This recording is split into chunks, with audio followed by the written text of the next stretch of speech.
Hello and welcome back to Double Radio Gamescast. As always, I'm your host Ryan, and today I'm joined by my lovely cohort of co-hosts, Alex, Wyatt, now with extra filling, and Kyle. Alex, you're cut off because I'm going quickly because we already did this once, so it's time for the second go around. This is the Dragon's Dogma 2 episode. We're talking about Dragon's Dogma 2. Two of us have finished it, two of us have not. We're gonna go and do the thing that we always do with these Games Club episodes, which is take the first half, spoiler-free. We'll talk through gameplay and open world and whatnot and all that stuff, how we're in general feeling about the game. And then we're going to jump into hard spoilers after that and talk about the story discussion and whatnot. I'm going to say this is a game that I think that second half, it's probably not going to hurt your enjoyment if you watch that, even if you haven't played the game. But we will be spoiling post-game stuff and stuff like that as well. If you really want no gameplay spoilers, I would not go that segment, but I think for a lot of people it's probably fine. And then at the very end, we're gonna do the ending discussion, which is like the hard story spoiler point. Again, this is not, I think, a primarily story-based game, so I don't think it will hurt your enjoyment in the long term if you were going to play this either way. Wait, this game has a story? Let's get into that a little bit. So we're hitting on story first then, okay. So first of all, I want to start out with a little bit of like what Dragon's Dogma 2 is and is not. Because I think this is a thing that has gotten Capcom into some trouble with their advertising of this game. I think for a lot of advertisements and whatnot, there's a few quotes that have been pulled from Itsuno, and there's a full, who's the director of the game, and a few other things that have been pulled from that stuff that have, I think, set people's expectations very poorly in regards to what Dragon's Dogma 2 is. When it first came out, this is a couple weeks after release that we're doing this, so we've had a good amount of time for like discussions to settle about this game. But I think there's been a lot of nonsense being flung around on all people just not knowing what this is. This is basically Dragon's Dogma 1.6. I would say, if we consider like 1.5 being Dark Arisen. 1.3. No, because Dragon's Dogma 1.0 is before Dark Arisen. Dark Arisen is 1.5, and then this is like, this isn't Dragon's Dogma 2, this is like Dragon's Dogma 1.6 is how I'd put it. With a few patches that took back some of the changes from Dark Arisen. Yeah, like, it's weird. 2 steps forward, like 2 steps back. I think they're in the exact same place as Dark Arisen. I think a running theme is going to be that the combat's really good, but they made a bunch of changes, which I think people are going to be divisive on compared to Dragon's Dogma 1. The story is there. I think. Sometimes. Is it? I feel like that's giving it too much credit. So it's there, technically. The non-spoiler way I can get into this is that I think the best parts of the story are the post-game, and I don't like that because it meant that like I hit a point where I was like, this is super cool. I really wish 10 to 15 hours ago, when I was getting pretty bored, some of this had been there. The Bethesda comparisons will not stop here, but it definitely sort of had like I noticed a lot of the commentary being it gets good after set amount of hours as far as like story intrigue. Yeah, which is also weird because I think the gameplay gets maybe a little bit worse once you loop around. Because of the level scaling. Yeah, which we'll get into. That's a more hard discussion. So I think basics like action RPG, right? Action, combat, character action mixed with storytelling and medieval timesy stuff is our gist. Very medieval times. It is the most. I'm gonna say this lovingly. Still calling you Sir. I'm going to say this lovingly. It is like very generic European fantasy, but I'm going to be honest with you. Sometimes that's like a nice cozy blanket, and it's kind of great. It kind of feels like Oblivion to me. It's like that little Oblivion blanket that I wrap around myself to feel comfort in my fantasy setting. It absolutely is with the very sort of tempered environment with the main cities around them. Yeah. All right, Wyatt, you had something you were going to say, so I want to let you run with it a little bit. Well, I was going to ask, do we want to talk about the microtransaction situation? We can mention it. I think people have reached probably the same conclusion that I think most of us are going to have. I forgot they were there, and had I not known they were on the store page, I never would have questioned it. So because I think to me, there's kind of two ways to look at it. I feel like there's like a practical standpoint and an ethical standpoint, right? It was a stupid thing to market. Well, that's if we're just talking about an ethical standpoint, obviously I'm not a huge fan of a $70 game having microtransactions of any kind, right? It's weird, it's gross. I don't like it. Here's the thing. From a practical standpoint, it doesn't matter. Like, really does not affect the game, in my opinion. I would say the closest that it comes to really affecting gameplay is selling fairy stones, right? But I feel like that's about it, and the game is mostly very lenient on that. And I feel like if you just spend a bunch of money on fairy stones, it's going to ruin the game for you, because you're kind of removing a lot of how the game's designed and what they were focusing on. So yeah. I feel like you're just actively making the game worse, and it's not a situation where it's wasting your time in order to like make you spend money. I think that's definitely really true. I get why people have a lot of problems with it, and I think those problems are very valid. Game, but every single player or multiplayer Capcom game has those microtransactions, which doesn't excuse it being there. It doesn't.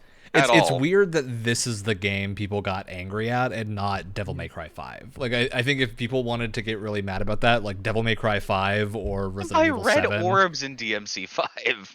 Which is like, it's so pointless. It's so beyond pointless that I do wonder if it's a situation where like people were expecting it with things like Devil May Cry or Resident Evil, because those are like long-running established franchises, whereas this is relatively new. I think a lot of people who are playing this may not have played the first one, and so they were expecting it to not be at that like AAA level where you expect a lot of microtransactions. Also, another thing that I noticed as well after like looking at a bunch of their stuff, with the exception of the exception of the new Resident Evil games, a lot of Capcom games just don't have a good story to them, or don't have good story writing to them in general. So this is kind of par for the course. Like Monster Hunter is not known for it at all.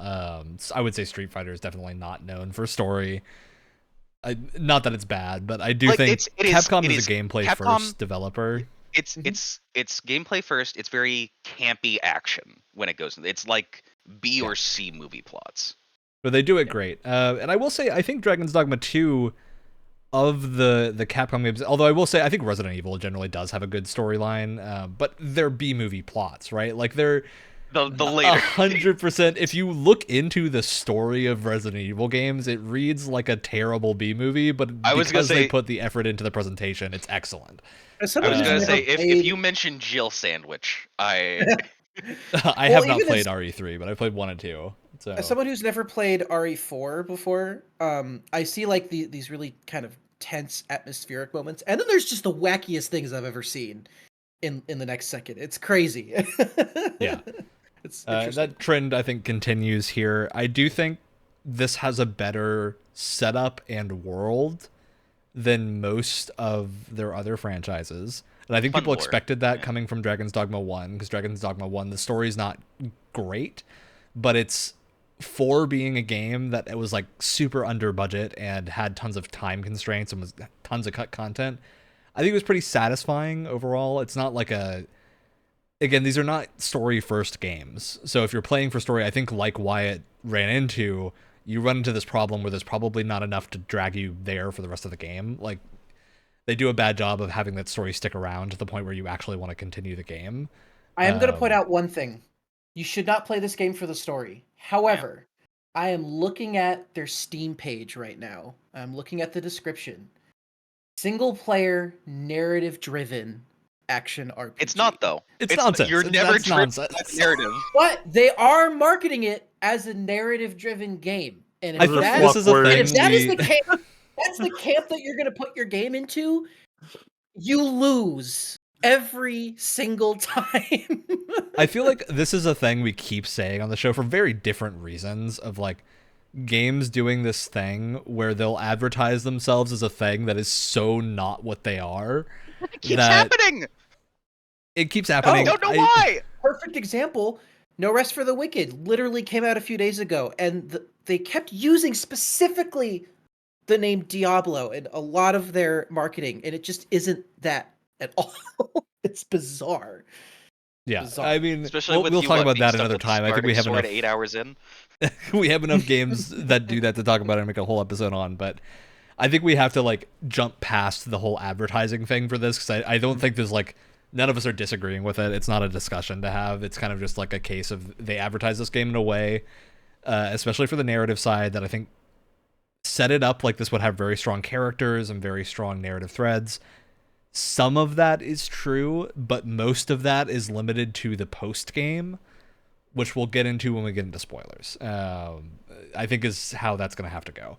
The best way to explain the story, instead of just saying like, oh, it's not like a narrative driven game, it's not a good story. The problem is, at least for me, and I think most of us will agree, it is, and I haven't gotten to the post game where apparently that this changes, but it is a lot of like planks of wood just talking plot at you. There's no there's no personality. Like if this game was campier, that would be something. Like it's played so straight, it's so dry, and there's no interesting characters. There's a few interesting aspects of the setup and the world, but it's not enough to like have you running for hours and hours trying to do these story missions. There's You just should know that you can nothing romance going on. one of the main villains. It doesn't do anything to the plot. That's how much it matters. Well, I was kind of Both the shocked plot and the system. that there is a romance system to begin with, because like, Yeah. who stands out enough? Why would you even want to waste your time? And I think the romance system is largely a holdover from Dragon's Dogma 1 having the same system, and it being very funny when everyone got the shopkeeper on their first run through, because they were the only person that they repeatedly talked to. So you would always get the old shopkeeper as your beloved in the final cutscene of Dragon's Dogma 1, unless you actually knew what was going on and would go out of your way to engage with other characters.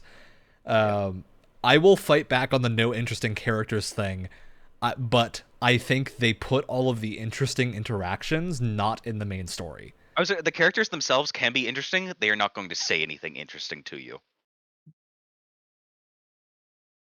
For sure. I'm 50-50 on a lot of that, because this is the problem, right? I think it's very true that if you only follow the main story, the only maybe interesting characters are like Wilhelmina has a cool introduction, and that makes you interested in what her deal is. But the rest of her stuff is not part of the main story. Like, you don't have to do it at all, and you wouldn't know it exists unless you go back. Like, that's repeatedly It's actually the problem. really hidden unless you're horny. No, exactly. Now, I will say that isn't inherently a problem, because I can think of a lot of RPGs off the top of my head that I think the problem is the sheer amount they do that. Like, some of that needed to be moved into the main story, and I think they tried with Brant. Like, I think Brant was their attempt at that, but Brant literally exists to give you like 5 quests and then just have a comment on them when you come back, and he doesn't ever do anything until again the end of the game. And then, and then once you're done with the Vernwood stuff, after you start doing things in Bethal, he has nothing to comment on them at all. It's like, okay. See, again, we're going to hold off on a lot of that until we talk spoilers. But I think an interesting point of comparison, right? This is what it was running through my head in terms of just like comparing what they're trying to do with this story. I was thinking of Cyberpunk a lot, because Cyberpunk does a similar thing where a lot of the interesting characters kind of have their own quests going on, but they're still very active in the main story, right? You get a lot of extra context to these people, and I think you develop a much stronger connection to these people after you've played their side quests. But they're still here, and they still get to show off their personality a lot. They're just voice acted really well. And here it's just like there may be quests for them outside of the story in Dragon's Dogma 2, but they don't have that much agency within it. They don't exactly. That I think is exactly the problem up until the post game, which we'll get into. But it really is like the problem is that interesting stuff, and this is not going to be. I'm not saying spoilers here. The issue to me is that they put all of that interesting stuff so far into the game, and more specifically, you cannot even run into it, because to activate the post game, you have to take specific steps during the final quest. So like you've got this like problem of they put this really cool set of content into the post game, and we'll get into it, because I think I have like proposals for how this could have been better. But we need to talk spoilers to talk about that. But yeah, I think their biggest problem is that the story, especially the middle of the story, is just very bland. Like, you're just not doing anything interesting. I think like the first time you go to the castle is cool, and you're like doing this like kind of dumb stealth mission, but it's fun to do that like intrigue thing. You're interacting with like maybe twice. Exactly. Like it's fun to do the castle thing, and it's fun to do the masquerade. It's not fun to do both repeatedly. I think that's a huge problem. Have you go to the masquerade multiple times. They do, yeah. Just a bunch of stuff like that, like small things where they have a cool idea and then they keep running with it for way too long. Is a big problem in the Vernworth half, and then you move on to the second half of the game in the other country, and it's just kind of bland. Like, there's just not a lot happening until you basically are done with the game, which we'll get into during the story spoiler section. But I think for that case, like, this is not a game to play because you want the story to be good, unless you're willing to also like enjoy the gameplay. Honestly, most of like the other, like the area around the other city just feels like a Monster Hunter map. Exactly. I think that is exactly what it feels like. And yeah, I'd say if you play Dragon's Dogma 1, you know exactly what you're in for. I do think Dragon's Dogma 1 at points does a better job of exposing you to cool things within the story. Because it's exactly the same with few less quality of life changes. I do think 2 starts better than 1 did. Yeah. Like, the big reason I bounced off of 1 is because I had a very slow start. And there's not a lot happening in the first couple hours, at least from what I played. This one, I was in it at the very beginning. Because, like we said before, the setup for the story is actually quite interesting. So that kind of gets you through the first, couple of hours. Mm-hmm. Wyatt is not immune to the "you're a prisoner" hook. Listen, it's a great hook. It works. All right. We have every Bethesda game. We have Dragon's Dogma. Yeah, no, it definitely starts off better, which is why I've stuck with this one more so than I did the first one. So I'll give it that. Yeah. But all right, let's talk gameplay, and then we'll loop back around to story stuff when we can talk spoilers and be a little bit more direct about the problems and like solutions we have. Gameplay wise, this is like a sidestep from Dragon's Dogma 1, I would say. We have a similar number of vocations in this game, 10 compared to 9. They took a different approach with a lot of this, where the first game you had 3 skills per weapon, and most classes except for Warrior used 2 weapons, so you would have 6 abilities total. Here, you all have 4 abilities on each vocation, except for Warfare, which is the weird one, which we'll get into at some point. But you only have a single weapon. But they did also move some of the abilities that were additional abilities that you'd have to like slot into a button into core movesets of the weapons, which I think is great. Like daggers the like most used move on daggers is now just part of their base moveset for Thief, which is super cool. Same with a lot of other vocations, like Magic Archer got the rivet shot thing. Mystic Spear Hand has a really cool like magic bolt thing that's just a weird gameplay mechanism that's pretty fun. So yeah, a lot of side steps in terms of actual gameplay compared to Dragon's Dogma 1, but I'd say overall very fun. I had a good time with basically every vocation that I tried. I found that there was a lot of moments where like if I was playing a class and I was like, oh, it'd be really cool if they did this, they often had a skill later down the line that would allow you to do that. I remember when I was playing Archer for the first time, I was like, oh, it'd be kind of cool as like a way to get distance between you and your enemy if you could like jump back or like kick off and jump away. And then they had an ability for it, and I was like, oh, that's sick. It would be also cool if you could shoot an arrow at them in midair. Oh, you could upgrade it to do that too. That's awesome. Yeah. Oh, I love the like Legolas kickoff that they give you in Dragon's Dogma 2. It's very fun. It's great. Yeah, I'd be curious for everyone. What was your most played vocations? Which did you start playing a ton? I started off with Mage, because I was I love magic. I was enthralled from like the very first trailer for 2 with the VFX for the magic and things like that. I've sort of bounced off of Sorcerer. I think mainly because of the casting times, whereas Mage has that ability to quicken the spell. I think for me. I think Sorcerer can also do that, but you have to unlock it. It's like another augment you have to get. I'm a sword and board guy, so I started with Fighter. I liked a lot of the skills there. I stuck with Fighter for a long time before I started. Fighter's really fun. I very much enjoyed playing it.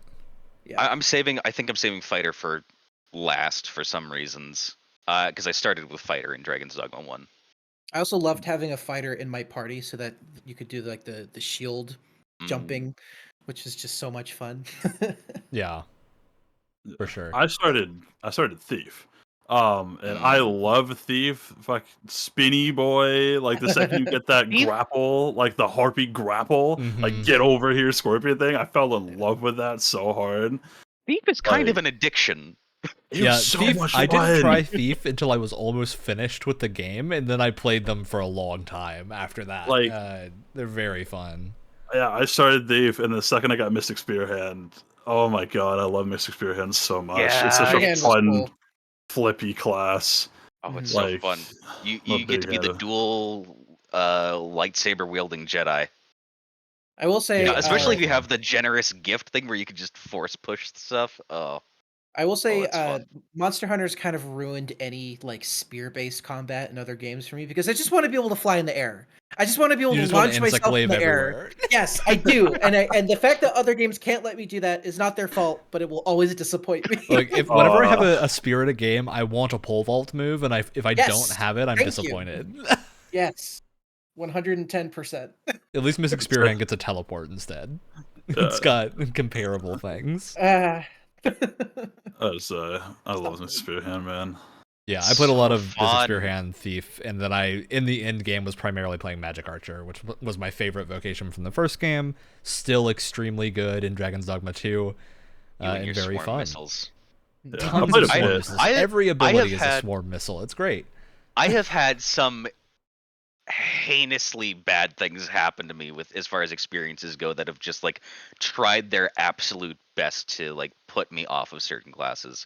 Like at the very beginning, when I was playing Mage, I had a horrible first run through before I just decided to restart the game because I got soft locked, essentially. Oh no.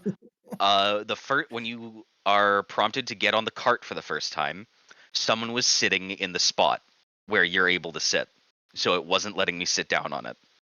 I couldn't join them, so I had to like go off on my own. I went in the worst direction possible. I managed to get through a Cyclops, and so then traveling down another path, not by my own choice because he punted me down it, and I somehow survived. And then I ended up in a dead end. That I found. I'm just like, okay, that like lake is too deep for me to cross. It has the brine in it. There's some Saurians there that I was able to deal with. I turn around, and a dragon has spawned. And because I'm so low level at this point, it just keeps on killing me and killing me and killing me. And there's that awful negative feedback loop to every time you respawn, you have less health, so it gets worse and worse and worse. And by the time I was like at half maximum health, that stupid dragon was able to one-shot me. And every member of my party, before I just decided I had to restart. And then when I restarted, no one was sitting in that spot anymore, and I was able to take the cart and continue the game as per usual. The second time, so like awful situation like that happened to me, was when I was starting Magic Archer. Unlocked the vocation. The first 3 enemies that I come across are all golems. I can do no damage to them at all because golems just don't take magic damage for some reason. So they can take it. It's just very low, and you have to. The biggest issue is Magic Archer is bad at pinpoint hitting certain places. So I found the only way that I could fight Golem successfully as Magic Archer and like actually contribute is you can get lucky using the arrows that like the frost arrows that keep piercing. They will hit the metal repeatedly. And it seems like ice is a little bit more effective than regular magic damage on golems. So that seemed to work, but nothing else did. Like I don't think the rest of the abilities worked very well. So that was an awful start for Magic Archer for me. Later, I was able to fight a dragon again against them, and I kept on spam freezing it, and it was hilarious because he never got to do that stupid meteor move of his. Yep. Yeah. Magic Archer gets a little stupid at a certain point where you can spam freeze everything. I do need to continue Magic Archer. I think I've only about halfway leveled it up. But I have fully leveled up Mage, Thief, Mystic Spearhand. I think I'm 2 or 3 away from maxing Warrior. Yeah, Warrior's really fun too. I think all the melee stuff in this game is super fun. I would generally recommend starting melee. It has fantastic feedback. Yeah. I mainly wanted to start melee because I was like, I just want to climb stuff. I want to climb monsters. That seems like so much fun. Thief is so fun. I love that you can like double and wall jump and things like that. And you do the jump, then you do the spinny, and you can do like some other like kickoff thing, and then boom, you've just completely sidestepped a locked door. Yeah, the jumps just mega spin is so much fun. It's such fun parkour stuff. Yeah. And player feedback in combat is just so good. It's like melee, I felt it the most, but it's just every time you swing a sword or cast a spell, you can feel it connect. Almost, and you feel like the force of it. I would say the recommendation for melee is not because the other stuff is bad. It's just the melee is so good, especially at the start and before. I think the magic classes take a while to get rolling compared to melee, including Archer. I think. Even though Archer's not magic, it's ranged only, so you have to kind of get a few things rolling for it to feel really good. But all of it feels good. And the combat system, I think, is the best part about this game, pretty unequivocally. The large monster fights are super fun, just like they were in Dragon's Dogma 1. All of that is the ability to climb just as good. The ability to climb on enemies is one of the best things you can put in a game besides trains, in my opinion. It is amazing how it's been, 12 years since the first one, right? And not a single, I think I've said this before, but not a single game that I can think of has tried to do something like this in terms of just like being able to climb on large boss creatures like this. And just having like this weighty combat system that isn't Dark Souls. Like I think a lot of big RPGs have gone the route of either doing like the floaty combat of something like Assassin's Creed or the weightier combat of something like Dark Souls, but they've just not tried to hit the action game territory that Dragon's Dogma does, and it just feels so good. And it's generally not super punishing. Like I wouldn't say this game is incredibly hard or anything. It's not as hard as the Dark Souls. You can definitely power level your way past anything in the game very easily if you don't want to deal with difficulty, which is cool. I like that it allows you to do that. But yeah, I think in general this combat system's excellent. I really hope we get DLC for Dragon's Dogma 2 like we did for 1, because I think that system is so good and I want to play more of it. I do have some gripes. I'm sure other people also have some gripes. I want to talk about Trickster. Because we were talking about vocations. Oh, that's right. I haven't touched it yet. Mention Trickster. So I like that Trickster exists and that Trickster is a weird vocation that doesn't do damage but buffs things. But the problem is you don't start with the buff skill. So if you're a level 1 Trickster, and the point at which you get Trickster is probably pretty deep into the story, because there's a point where they like lead you towards that area. So if you're like me and you pick up the Trickster vocation and you go, oh, I want to try it out, and switch to that and then continue doing the main story and have to fight big things, you'll very quickly realize, oops, I'm fighting a dragon with no skills whatsoever and can't do anything. Like, I ran into a point with Trickster where I did like the next story mission and just I couldn't do anything. I just had to rely on my pawns to do every single thing, and I couldn't buff them. I didn't have the buff yet. Yeah, there's that. There's also parts of the main story where your pawns are taken away from you and you have to fight something one-on-one. Yeah, I don't know what you would do if you're playing Trickster. It is plain impossible. I think Trickster should have had some direct damage dealing options that were available at the start. I think that's the biggest thing. I feel like for Trickster, I'd say like an really augment to have your smoke deal some poison damage or something. Yeah. Like make poison smoke. I would have been a big fan of use like the weed sensor. I would have loved like summoning from the Trickster magic of like let me summon a phantom enemy to do an attack or something. That's what I thought the master skill was. I thought you were going to be able to summon like a dragon to do like a fire breath thing, but no, it knocks things down. Scares it's really people. Good.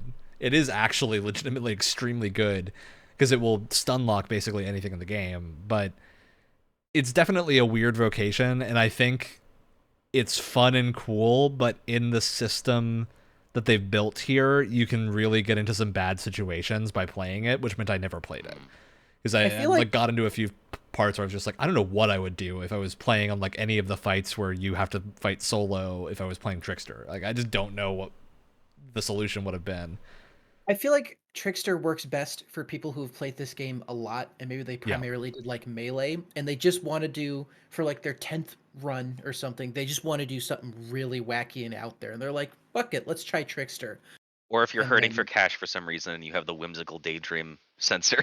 But my real problem with Trickster is that Mystic Knight died for it. And I want Mystic Knight back. Because it's a playstyle we don't really have in Dragon's Dogma 2. For reference, Paladin, Mystic Knight was a vocation from Dragon's Dogma 1 that is the most paladin-feeling paladin I've ever played. Like, the whole thing is you're like buffing your shield and whatnot and causing crazy like shield explosions and cool stuff like that. Super fun vocation. It's great like magical knight vibe.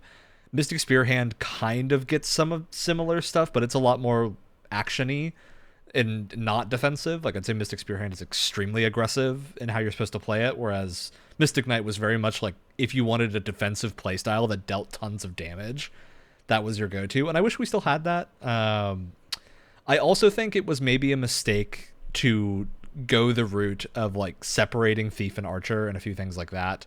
Yeah, well, it was not Wanderer, right, or something like that. Strider. Strider. Yeah, Strider in the first game had knives and daggers as well as a bow. And the grappling to be fair, hook, like the scorpion. Yeah, the grappling hook move, and I think I get why they separated them, because I would say Archer and Thief both feel excellent to play on their own. I wish they had kept the advanced vocations just so I could do a thing where I had a bow and daggers without doing Warfare. Because I think Warfare, the downsides of playing Warfare, and for those who aren't in the know, Warfare is a vocation you unlock that allows you to mix and match, basically. But to do that, you have to have a skill called Rearmament equipped, which means you only get 3 actual weapon skills from the weapons you're using, and it's not per weapon, it's just you have 3 skills total. But you don't have to have rearmament. You can have the weapons in your inventory and go and manually switch them to have more. Which sucks to do. That's a terrible way to play the game. It's not a fun thing to do. Which, I think there's a mod out there called True Warfare that just makes it so that you have to have rearmament, but you can also, when you swap weapons, it swaps your weapon skills. I think that's a much more fun way of doing things. I think the fact that you can't use master skills or meister skills on Warfare is great, because I think there's already a lot of reason then to not use it, because the meister skills for some things are super cool, like the fighter meister skill of like Riotous Fury, where you do this crazy set of blows on a thing, super fun and cool, and that it would be a legitimate choice to not have that. Speaking of meister skills, what do you think of Formless Feint, Ryan? Oh, we're going to talk about Formless Feint in a minute. I think there's just a weird set of things. I think overall, I actually prefer Dragon Dogma 1's combat a little bit, just because of, I think you had more versatility and more ability to react to situations, because there's a lot of harpies in this game. And they're a pain to deal with if you're not playing something that has so much. Either the get over here thief thing, or if your pawns are having a bad day and falling off cliffs like they often do. It's why I had an archer in my party at all times. Yeah. Basically.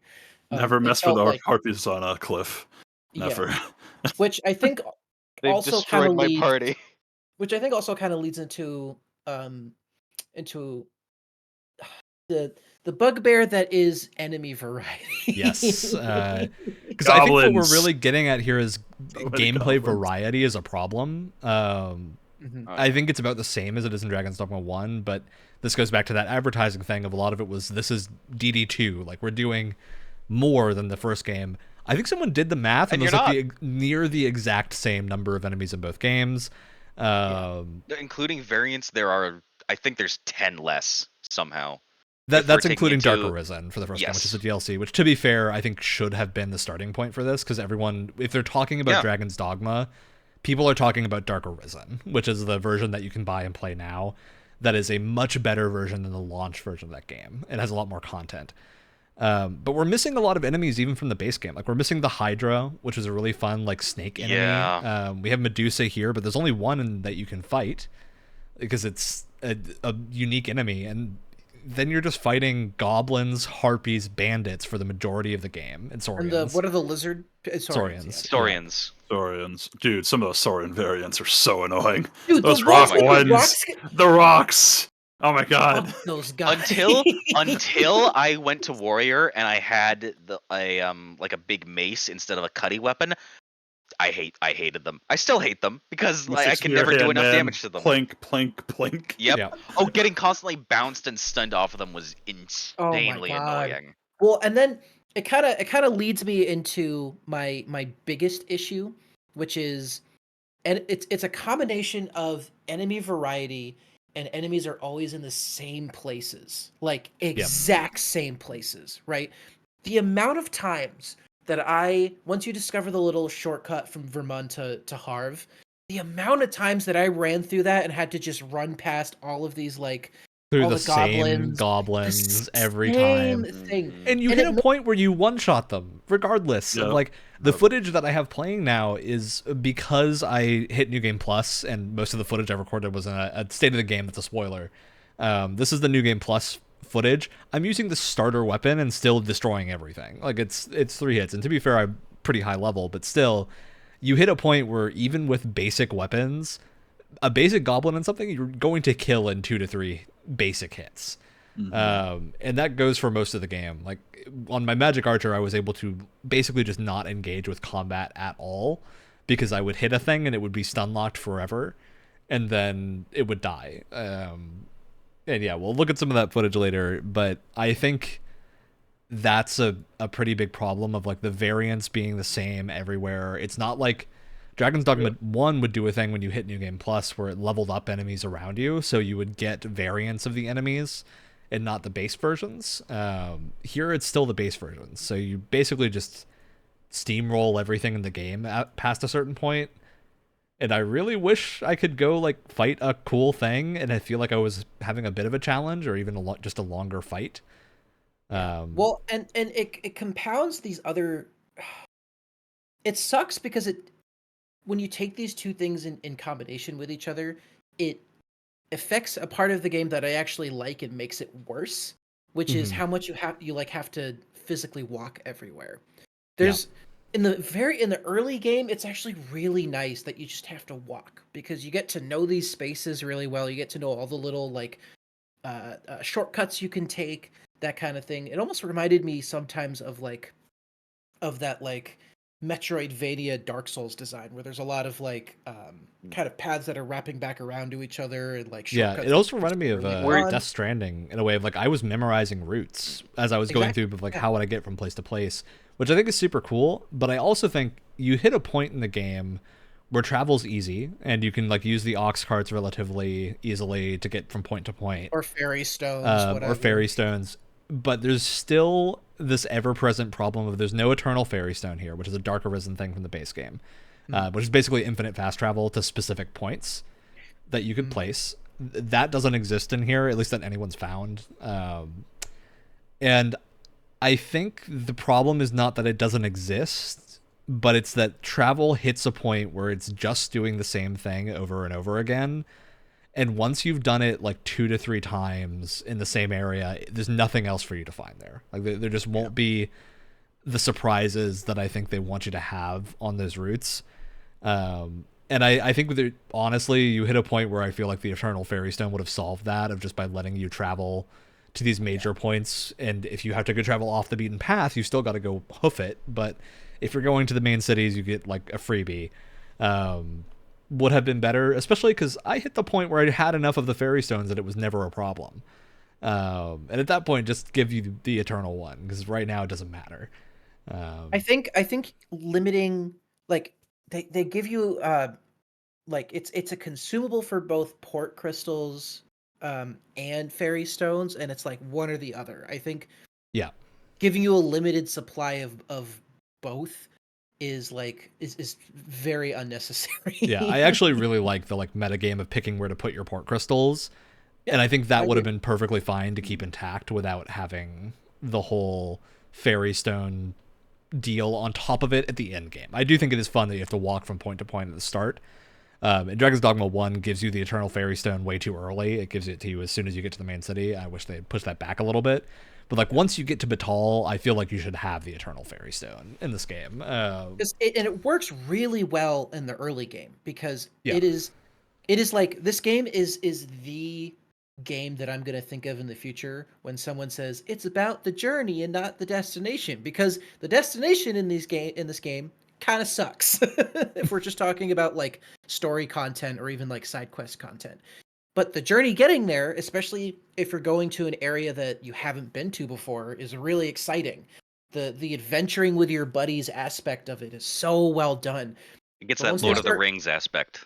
But once they start asking you to go to Harv like 6 times when there's no ox carts to get there, and you just have to hoof it, and you don't have enough like port crystals or fairy stones yet, it is such. It's just annoying. I never want to go there. I never ever want to go there ever again. Yep. But I think I ended up going to Harv at least 20 times, and like I had a port crystal there at one point. And it was like so much of my end game was Fairstone to Fairstone to Fairstone to Fairstone to Fairstone to Fairstone, just grabbing things and like just doing some quests. And so much of my money was spent on Fairstones. It was like I've already been through there so many times. Like everyone was saying, it's like third time, it's still kind of maybe fun, and then you just the more. Well, you go it was over. cool. It was cool at first because when you get to Harv at first, it's like completely demolished, but there's a group of people that are trying to like rebuild it. So I was like, okay, if I like help out, and maybe they'll get like an ox cart going there and that kind of thing, it'll be like a full bustling city. That would have been super cool. That's what they were doing at first, and it would have made sense too. Yeah, no, but they like you don't have to change any of the dialogue. Like that whole setup was there already, and I totally thought that's where they were going with it too, and it just didn't happen. Which I think a lot of that is sort of the problem with the main campaign here. Is a lot of it is just it feels like it's missing the final set of touches, and I think that's why a lot of people feel like this game probably ran into the same issues the first game did of getting rushed out the door a little too early. This game is Chekhov's gun, but every bullet is still in the chamber. It has not been fired once.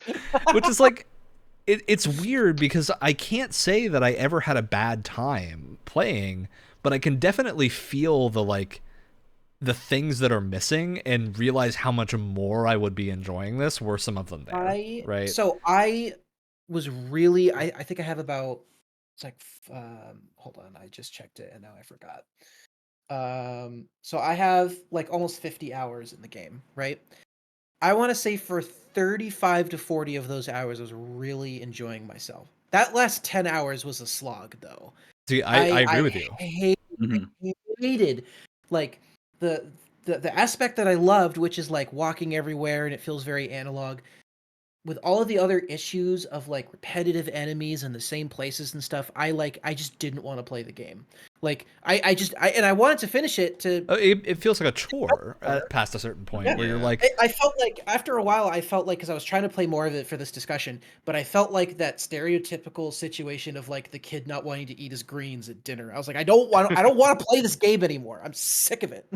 Yeah, when it's not offering you anything new to do, for sure. The reason why I dealt with it for so long is the combat. I just like killing things, and it was just fun to kill things, and then you realize. I've done this for so long. It does lose its charm over a while. That has fun grinding or enjoys playing different playstyles. I totally think if you switch your vocation every like hour or two or a couple of hours, you'll get a lot of mileage out of this. Like I still have stuff to do on different vocations, and I'm doing New Game Plus just because I'm having fun and I actually want to keep playing. But I'm sure I'm going to burn out on this New Game Plus playthrough. Like I know, unlike Dragon's Dogma 1, I'm going to hit a point where I just don't want to play it until new stuff comes out. Because they're going to ask me to go do the same thing again. And I'm going to be like, I don't want to go in this castle for the 5th time and do nothing. I also think what this game needed more, and this, you may or may not agree, but some of my favorite parts of like open world games or like open world RPGs is like sometimes when there's no combat and you're just kind of taking in a space. Yes. Right? Like so much of Breath of the Wild is just like, this has so much like atmosphere and it's just beautiful to look at, and you're just enjoying being in this space. there's like too many enemy encounters to do that in this game. It's like the enemy frequency almost feels a little bit overtuned, which is a weird thing to say for like an action-oriented RPG. But there were times where it's like, just get away for half a second. Let me just like check I kind of wish cool they had field. like cleared some of the encounters off roads, especially. So like if I wanted to engage with something, I could go off the path. But if I wanted to actually like do content, I think they have it in this weird state where you're fighting when you don't want to fight, and when you want to fight something, you can't. There's find nothing one. around. I agree. Did you guys notice or like feel the impact at all of that? The only radiant quests there are like exterminate this monster that's like harassing this person. You've got those. There is radiant things once you've maxed affinity with people to like go on a little escort mission with them. And I think those are just an excuse to basically have them join your party for a while until you bring them to like wherever they're going, which is cool. But it's also, they're not voice acted. They just give you a full screen pop up. Whatever they hate that so much. It's so lame. So it's such a cop out. It's like, I don't know how much overhead it would have been to record lines for that, or maybe that was like a very late in development edition, but it really feels like they should have had proper lines. And I think another like problem of that is a lot of characters that have those missions, just you hit a point where they don't really matter. Like at the end of the game, it'll tell you on your credit screen like who your highest affinity people were. One of mine was Leonard, the dude in the first town who has like a side mission. The fighter master. Yeah, the fighter master. And I was like, I spoke to you 3 times. How did this happen? I think you just max out your affinity with him once you complete the like rearming. Yeah, which is just weird. It's a weird little quirk of the game. Once you track down Ulrika, it's like you're at max affinity. It's like the easiest. Well, speaking of other stuff like that, I think another very underutilized thing was Elvish. Yeah, Elvish felt more important. It's one language you can't understand for one town that has one quest associated with it and a somewhat okay vendor. Yeah. Also, all the UI is still the same, so you know where everything is anyway. Yeah, It's just exactly. oh, that's that. I went in, there. didn't have any pawns that knew Elvish, but I was like, oh, I know exactly where the rent a bed for the night button is. You know, like I know where the storage button is. It's fine. Yeah, it's weird. I think there's a lot of things here that just feel half-baked, is how I'd put it. And I think most of them don't impact it negatively, but together you just kind of get this sense that something's missing. Yeah, that's where there were so many jokes about, oh, well, this is Itsuno's vision. Does he need glasses? Yada yada. Yeah, I think especially because there was a comment when they showed the Sphinx off originally that they were like, "There's stuff like the Sphinx all over the game." It's really the Sphinx. Not really. It's just the Sphinx. I guess you can include Medusa too, but like that's in the tutorial cutscene, so I don't think it's hidden. It's an issue. The Sphinx is really the only big enemy like that it's what it does reveal.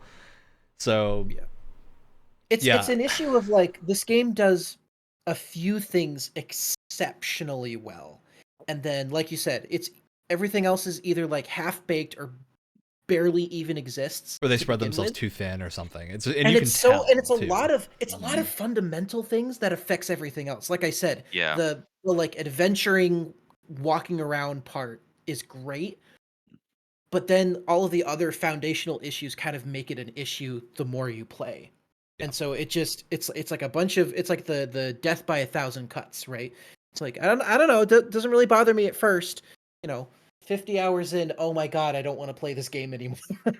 Yeah, and like all the big monster fights are incredible, but it feels like they don't use them when they should. Like it definitely feels like the story should have had more moments where you're fighting a big monster.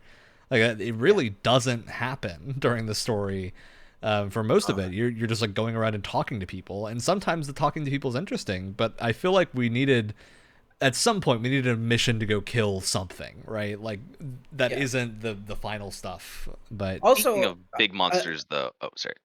I to add on to that too, if you're like me and you're like, I just want to get to this one place, I don't want to fight anything, I just want to get there so I can continue this quest or this story or whatever. Enemies will track you down. They will not leave you alone. Even if you're literally going to one-shot them, they will track you for half of the map. Or I kept on having this problem right before like the gauntlet or whatever it is, that area where it was always, harpies by the cliffside that just decimate your party, and I'm there with me and one hired pawn, so not my main one, after the two others have been flung off the cliff, never to be returned. I finally make it to the campsite right before the gauntlet, and there's an armored Cyclops there, and I'm just like, I've had enough. You just hit a point where like it's so when you're much in combat, a row. You can't access a wake stone to get your main pawn back. Especially when large boss monsters pile up on each other.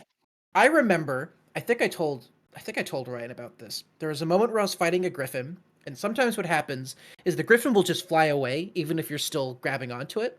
Yep. He flew to a spot. It was in the woods, so already it was like kind of hard to maneuver. There were 2 ogres that were in proximity. So I was fighting 2 ogres and a goddamn griffin at the same time. And at first I was like, oh, this is sweet. And then it got really annoying really quick. Especially because I think their combat relies too much on crowd controlling the player. Like, they have a lot of, like, you get knocked out of something, which I think is why people started using and abusing things like Mirror Shield and Formless Feint, which, for reference, are 2 skills that make it so you cannot get hit completely. Formless Feint especially, I had to remove from my bar because it felt so busted that I was having less fun with it equipped, which is unfortunate. But, that griffin shows up the worst possible times. Yep, it is actively a predatory creature in this ecosystem. Fighting a Drake. I do like how like griffins and ogres and stuff can show up and like wreck your day a little bit. I think it's very fun. But one of the most devastating and funniest things to happen to me in this game, in retrospect, was when I was going to get the Mystic Archer or the Magic Archer skill. Wait, how much of this can I say? Because that's spoiler stuff, so I don't. Yeah, let's save any spoilers for a bit. I think we're approaching having talked as much as we can about the non-spoiler stuff.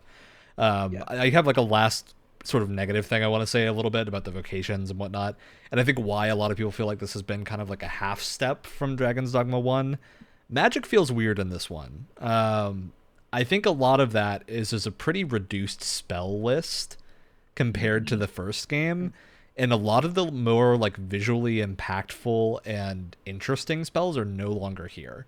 Stuff like there was in the original game, you had a whole archetype of holy spells that don't exist here outside of one that mages can use. The big sunlight one? Yeah, the big sunlight one. The dark spells aren't in the game, so you can't use the awesome sorcerer dark spell that like has chains of darkness wrap things and like bind them down.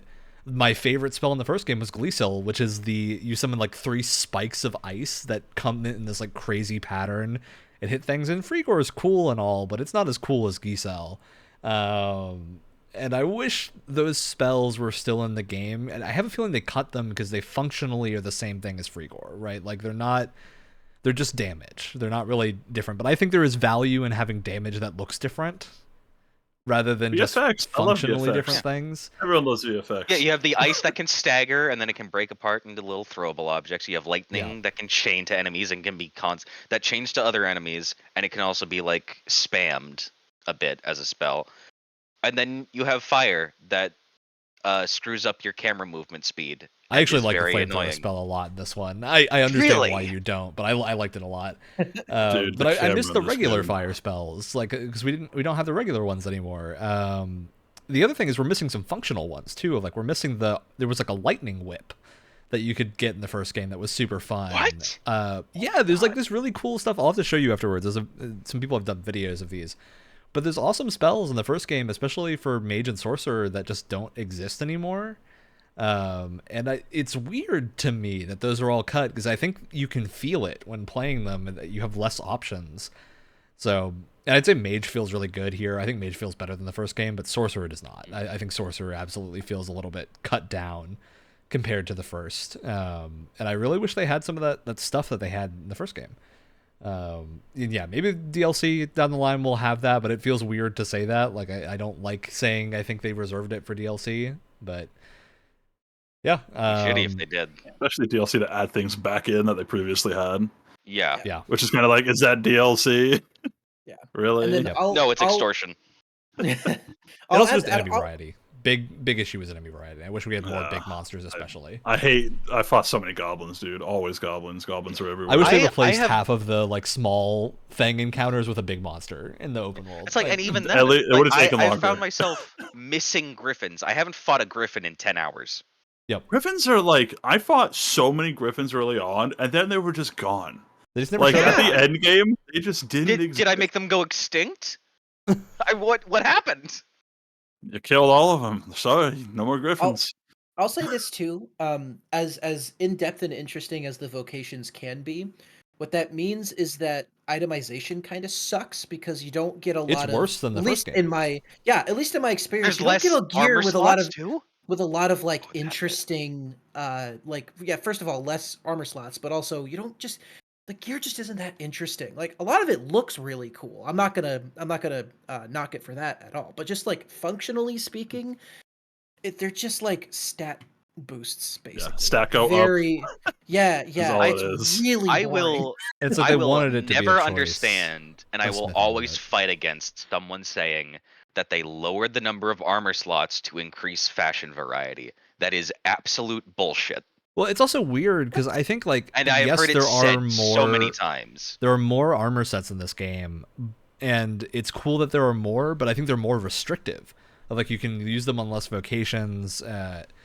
Like a lot of the reason to use Warfare is you can use whatever armor you want. But in the first game, dragon forging was a much cooler process. In this game, dragon forging is literally you get crystals from fighting the like dragon family of enemies. And you can go use those crystals to apply a 4th upgrade to things that you've upgraded 3 times. In the first game, what you did is you went and fought dragons, and any gear you had equipped had a chance to get dragon forged while you were fighting the dragon. Like that was the whole idea, is that like you forge them by fighting the dragon. You forge them in Dragonfire. That's such a fun idea, and it's super cool. And that just doesn't exist here. It's literally like go get this currency from beating the dragon and then turn it into a dude to get your cool gear. And it's also this game is not like there is not competitive gear. Like there is a best armor for every vocation at the end of the game, and it's the BDSM suit. It's not the BDSM. There is better armor that is not that. Oh, thank God. But yeah, like that's a fair point. There is for a significant portion of the game, the best armor for mages and sorcerers is a like weird strap bra thing. And it's funny because it's for the male pawns too. So you see tons of like buff male pawns running around with this, but it's just like weird. Like it's weird that that's the best armor for a long time. Improves fashion sense and variety. Well, I just missed like a lot of RPGs don't do this, and it makes me so sad. Is like you have your armor, which has a lot of your like armor boosting stuff, and it can have special effects and things like that. There's no magical effects on armor. But then Dragon's Dogma, it's like, oh, you want to put like a cool like shawl over it, or like a cool like ripped shirt or something over it, just for like added. It doesn't really. That's right. There's no more layering. Yeah, that's what's missing is the layered armor. I crave an RPG with like layered clothing, and we just don't get it anymore, and it makes you can play it in Morrowind, Wyatt. Oh, I know. You can layer clothing in more. Yeah, it's such a cool thing that we just don't get very often. Like I think the last game that did it was Kingdom Come Deliverance. Hopefully Kingdom Come Deliverance 2 does it. I know like Fallout 4 kind of did it, but it was also like very halfway. Inconsistent. It was weird in its like crafting thing. For that. Yeah, I think that's totally a good point, and it's just a lot of that like little stuff is why this feels like a side grade from Dragon's Dogma 1 rather than a full upgrade. But that said, like if you enjoyed Dragon's Dogma 1, you're gonna enjoy this. You'll have a great time, and there's a lot here.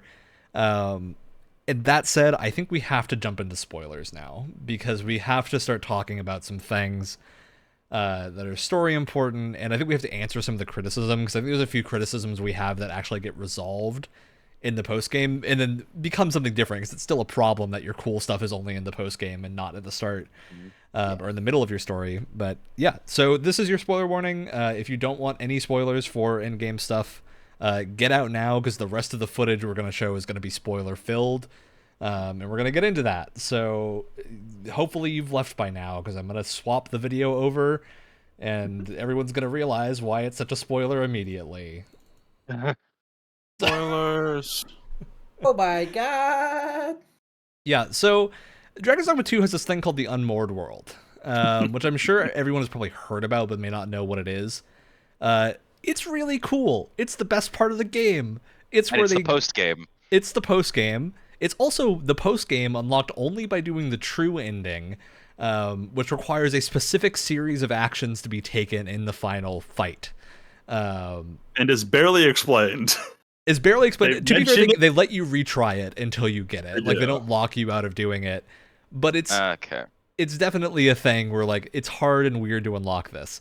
So you'll notice there's no water. Water's gone. They took the water out, and you can explore everywhere that was underwater. And that's really cool. No more brine. There's tons of stuff to explore. Tons of new big enemies get added. So you can see, like, this footage. I'm fighting a Doulahan, which were very rare. I only ever encountered them once when I was trying to camp, and then it said no. Yeah, you can encounter them during the base part, but they're pretty rare and they're very lethal. Is there only one in the base game, or is one spawn in the base game? There is one quest that forces you to fight one, but you don't actually have to win. You just need to save guards that were sent there. Oh, I won barely. That thing destroyed my party. So yeah, it's super cool end-game system. It's locked behind doing this crazy set of things, and at the end of the game, we'll get into why that's weird in a little bit, but I think it's important to establish that first. Quest-wise, I want to answer the sort of complaint about, like, the lack of good characters, because I do think side quests will give you those characters, but a lot of the problem to me is that some of their best side quests are extremely hidden. And I really feel like more of that should have been either in the main story or adjacent to it. Like, Wilhelmina's second quest is really cool and interesting. There's a whole sequence of quests involving the orphanage in Vernworth where you can uncover that they're, like, poisoning There's an orphanage patients. in Vernworth? Yes, there's an orphanage in the slums that you find out they're poisoning patients on, like, experimental medicinal stuff. Oh, I thought that was just the church down there. Okay. Like their little... You know what? That's really funny. I didn't know that was a thing, but I went down into that basement way too early, and there were a bunch of people on beds groaning, and I was like, what the fuck is happening? Is no one going to talk about? Is no one going to address what's happening? They do talk about it. They're like, this is where all the sick patients are held, but no one says anything until eventually someone you know gets sick, and you have to go, like, investigate why they're there. Super cool sequence of quests that sends you all over the world, like, you have to go find another doctor to give a sample of the medicine so he can, like, tell you what it is, and cool stuff like that. Great. It was like a real investigation. Great quest, yeah, and it's got, like, a bunch of stuff involved. Yeah, weird stuff where, like, they hide these really awesome quests in such crazy things, and that quest is not, like, the first thing that unlocks. It's in a sequence of things you have to have done beforehand in the slums, which, like, I think it's super cool that they have this hidden content. I think some of the content that isn't hidden needed to be the cooler stuff, so people didn't feel so discouraged and stop playing because they feel like they're not finding the cool story stuff. And I think you can relate to that a lot, Wyatt, because it definitely sounds like you were missing that story stuff, and it's there. You just have to do these, like, crazy sequences of things to access a lot of it, which is cool, but, like, I think it's too much. They went too far into a lot of this. Like, Ulrika has a whole set of quests too. Per game, that's a trick that works, like, a couple of times. Yeah. But to have all of the cool quests locked behind, like, just whatever, I don't know. That, like, that almost pisses me off. It's like Magic Archer is unlocked super late in the game, and I wish you had access to it earlier, stuff like that. It's just a lot of, like, complaints that are definitely fixable, but really, it's strange that this is how they chose to handle a lot of this. And I think especially because the Unmoored World is not, like, low effort content. It has the most interesting quests in the game, the most, like, world affecting quests in the game, and the most, like, interaction with other characters in the game, and it's all post-game in this crazy, like, timed dimension. Yeah. It's like a new game mode a little bit. Yeah. Which is really It's bizarre fun. that you have to work as hard as you do to get good story content. Like I you can really make think that interesting, but you have to wait way too long. I'm going to say something, Kyle, and I'm really curious if you're going to agree with me here, being someone that has also finished it. I really feel like the Unmoored World should have been the halfway point of the story. Like, it should have been a thing that you're expected to hit during the story, and that the second half of the game took place in the Unmoored World. And what I think should have been the actual post-game is the true ending. Like, the ending where they go and, like, show you the world after what you do in the Unmoored World. I wish that was where, like, the post-game was. Yeah, I actually really agree with that, mainly because when I got to the Unmoored World, you didn't have enough time in the Unmoored World, like, because you are timed there. And I felt like there could be a lot more stuff in there. And yeah, there's a lot of cool stuff in there. And I will agree with you. I feel like that could have been the halfway point, just thematically it would have made sense. Yeah. Especially because, like, a big theme of the Unmoored World, and this is, I think, the thing that you're going to really like, Wyatt, and I think would be a very cool thing to explore, is exploring this seafloor area. But a big part of it is that you're building up this shrine, which is basically, like, you need to evacuate the major cities at a certain point. And you build up this awesome shrine on the seafloor, and you get, like, all of your vendors move there. Everyone from every town, you can, like, get them to move here, and they set up shops, and, like, with propping and everything. And, like, they have new dialogue, and it's, like, this crazy thing where I'm like, I really wish they had actually let you stay and explore in this area, because it's so cool. But it's you watched me play a little. You watched me play a little bit of it a few days ago, and you could probably tell I was just over it. I was like, I don't want to do any of these things. I don't give a shit.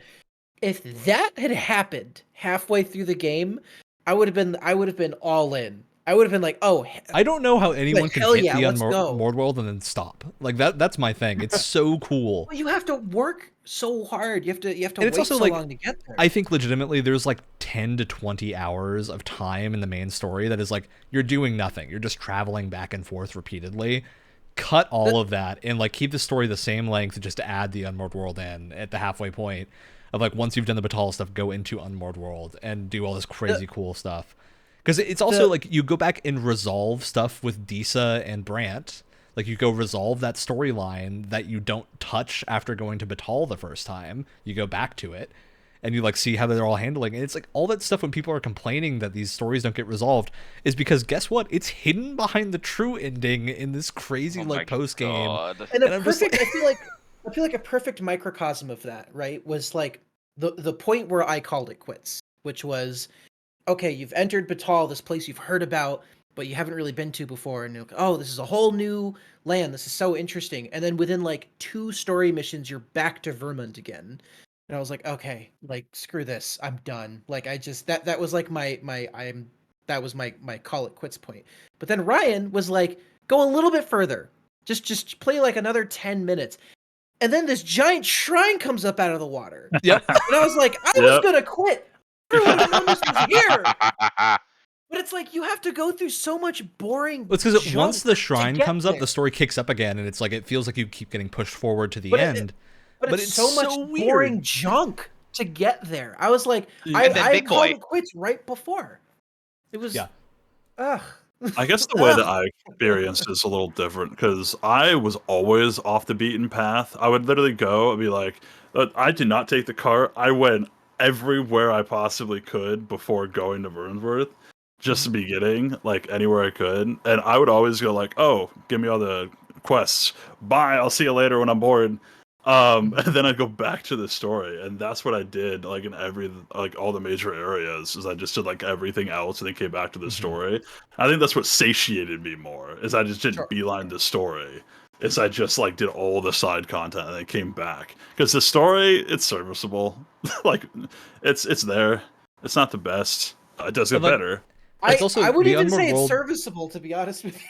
Yeah, it's serviceable if you go do all of it in a reasonable amount of time, but otherwise, I think you'll fall off. But the Unmoored World also, like, provides conclusions to tons of the side stuff. Of, like, the post-credit scene that you get, and Unmoored acknowledges, like, all of these characters that you would have only met doing side things. Of, like, Hugo from the Coral Snake section of Batal comes back, and you see him in the post-credit. I'm like, that's cool. That's cool that these characters get little resolutions.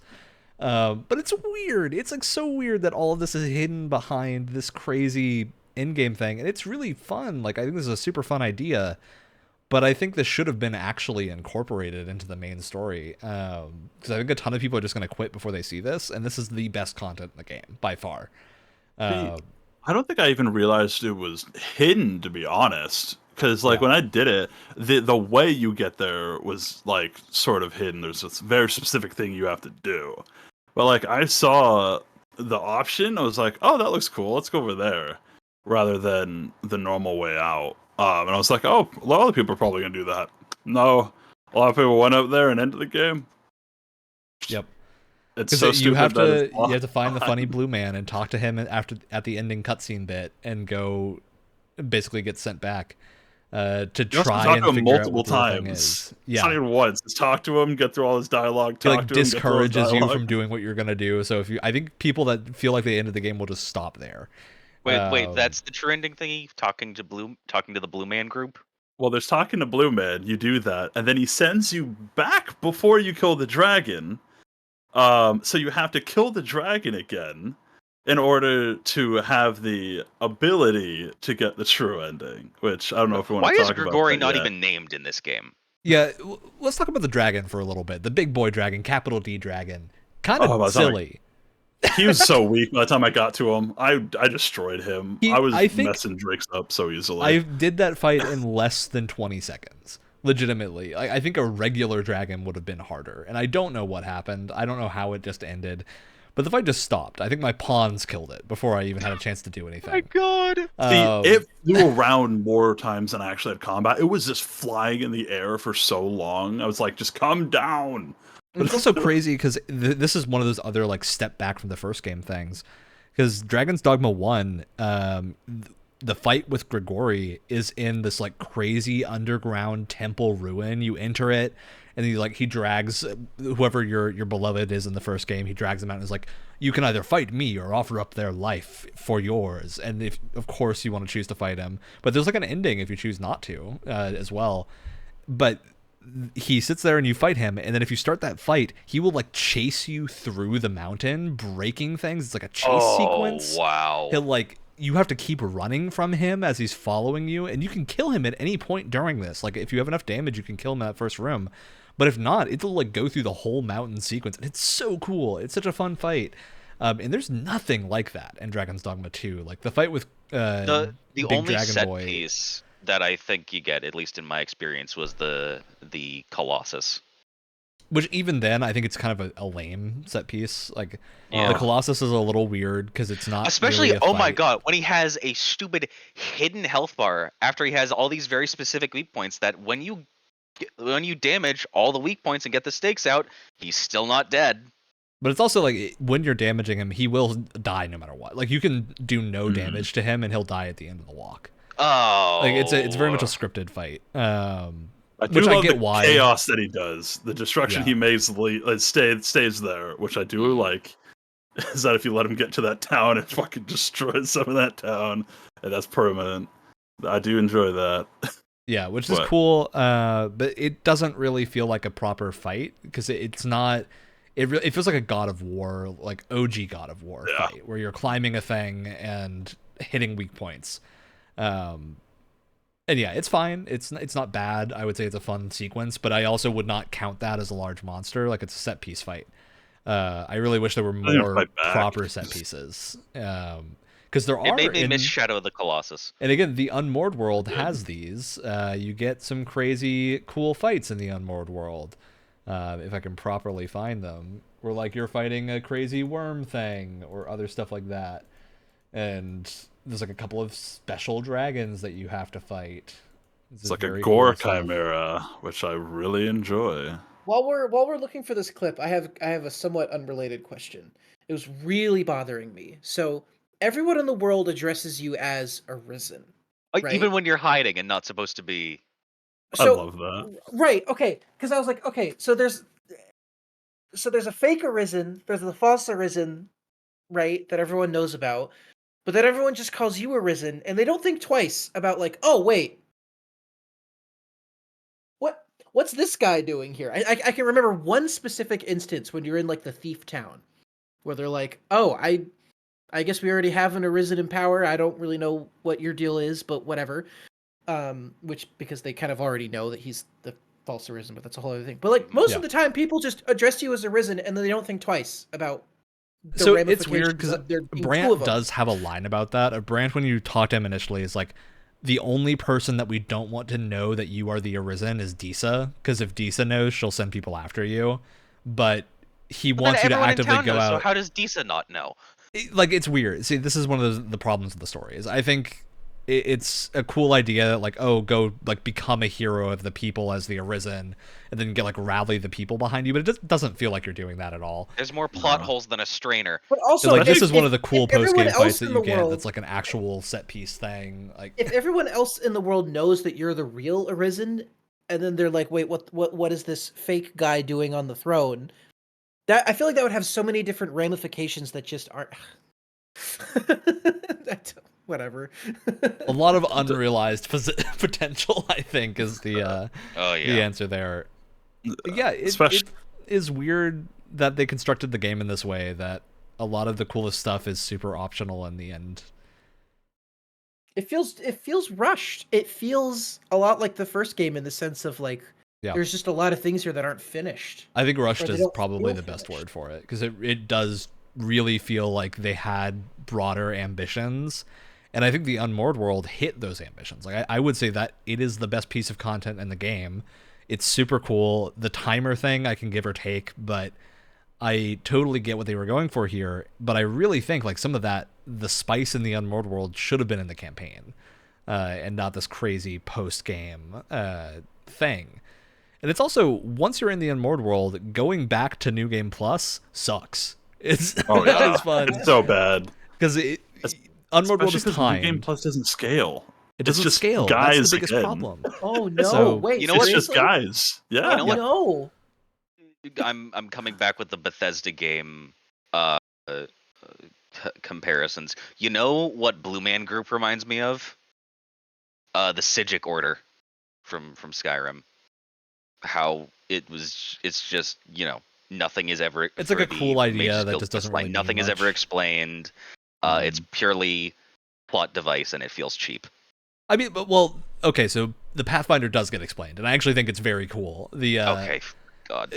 Again, this is the like the Unmoored world discussion has the coolest stuff in the game by far, because it actually resolves the plot. And does the so thing, much information. Like, it drops a ton of stuff at you in the final cutscene.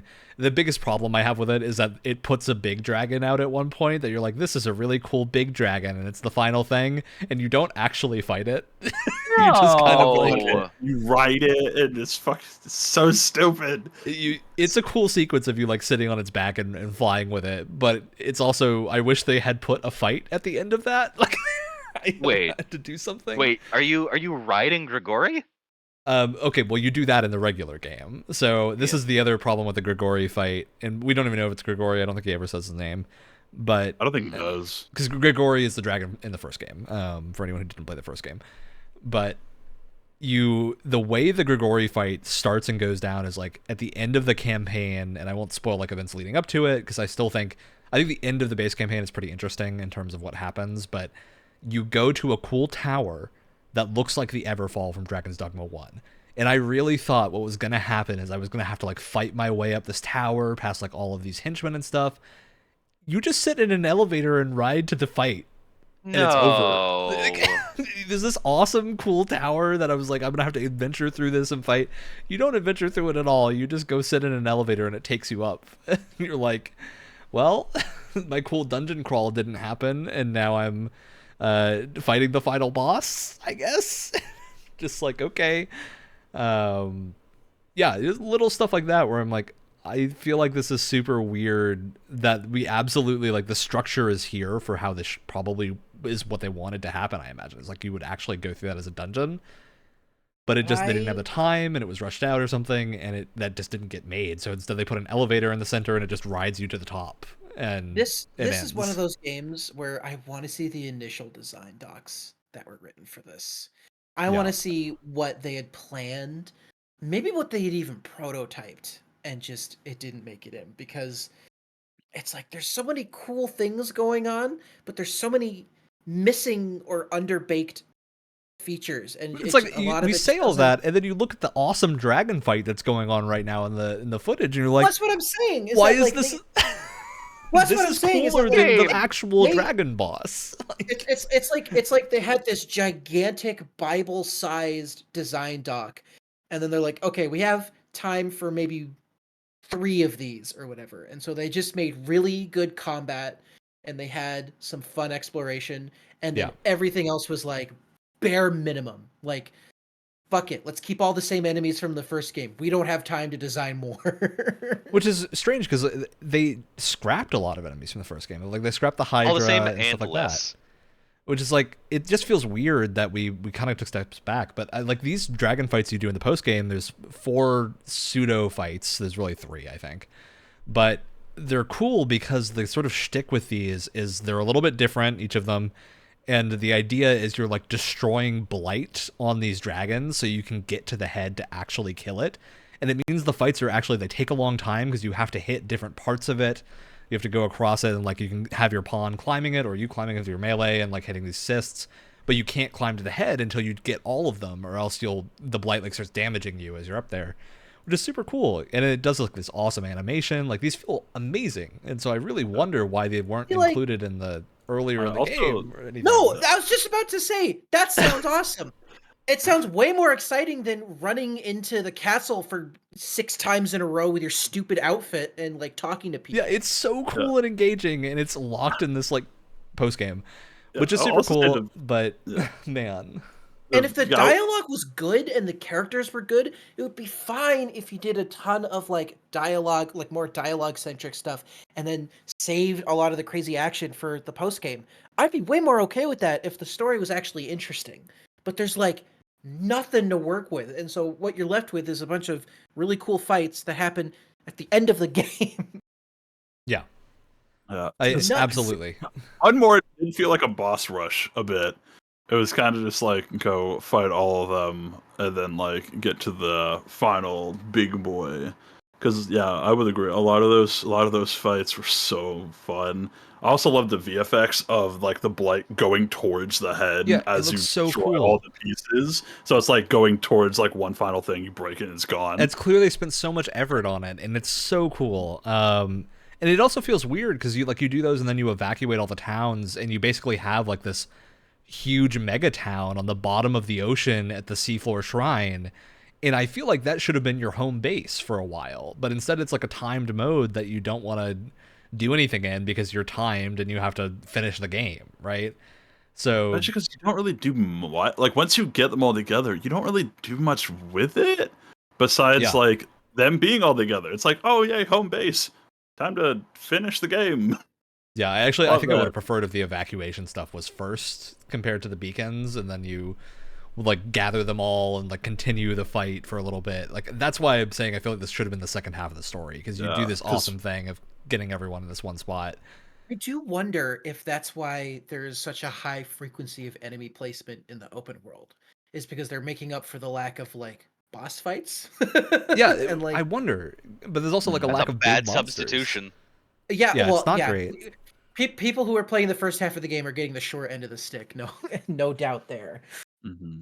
Yeah. No, I think it's a lot of like weird stuff like that where it just feels like they constructed everything they needed to here for a lot of the stuff, but then they hit it so too effectively almost. And that's sort of an issue. But yeah, it's super cool. The Unmoored World is awesome. I just wish there was more to do in it, especially considering it has like the plot resolutions of every other plot in the game is in the Unmoored World. So if you think that you finish the game regularly, you're going to leave the feedback that a lot of people have left that is like, this felt very unsatisfying. And I think the reason it feels unsatisfying is because you didn't know there was a secret ending that had all of the stuff you wanted. It's just you have to do this special thing during the final boss to actually get to it. So yeah, it's a weird state they put themselves in. I will also say they do, like, while they do hint at the specific thing, it's not obvious. It's not obvious at all. Yeah, it's totally like not. You have to. In fact, it's semi-confusing at first. It'd be a much easier pill to swallow if they had a lot of those cool moments in the rest of the game as well. If you want to hide cool stuff, that's fine, but you also have to have cool stuff in the parts of your story that aren't hidden. Yeah. Otherwise, you're gonna have the experience that I did, where it's just gonna feel really boring after a while. I will agree with that. I think like hiding some of like the super cool, like I feel like there should be another level. There should be cool stuff and then super cool stuff. You know what I mean? Like the Sphinx. How many people do you think this like found the Sphinx? The Sphinx is very off the beaten path. It's also annoying to do because you probably don't have port crystals by the time you're there, and so you have to hoof it back and forth repeatedly.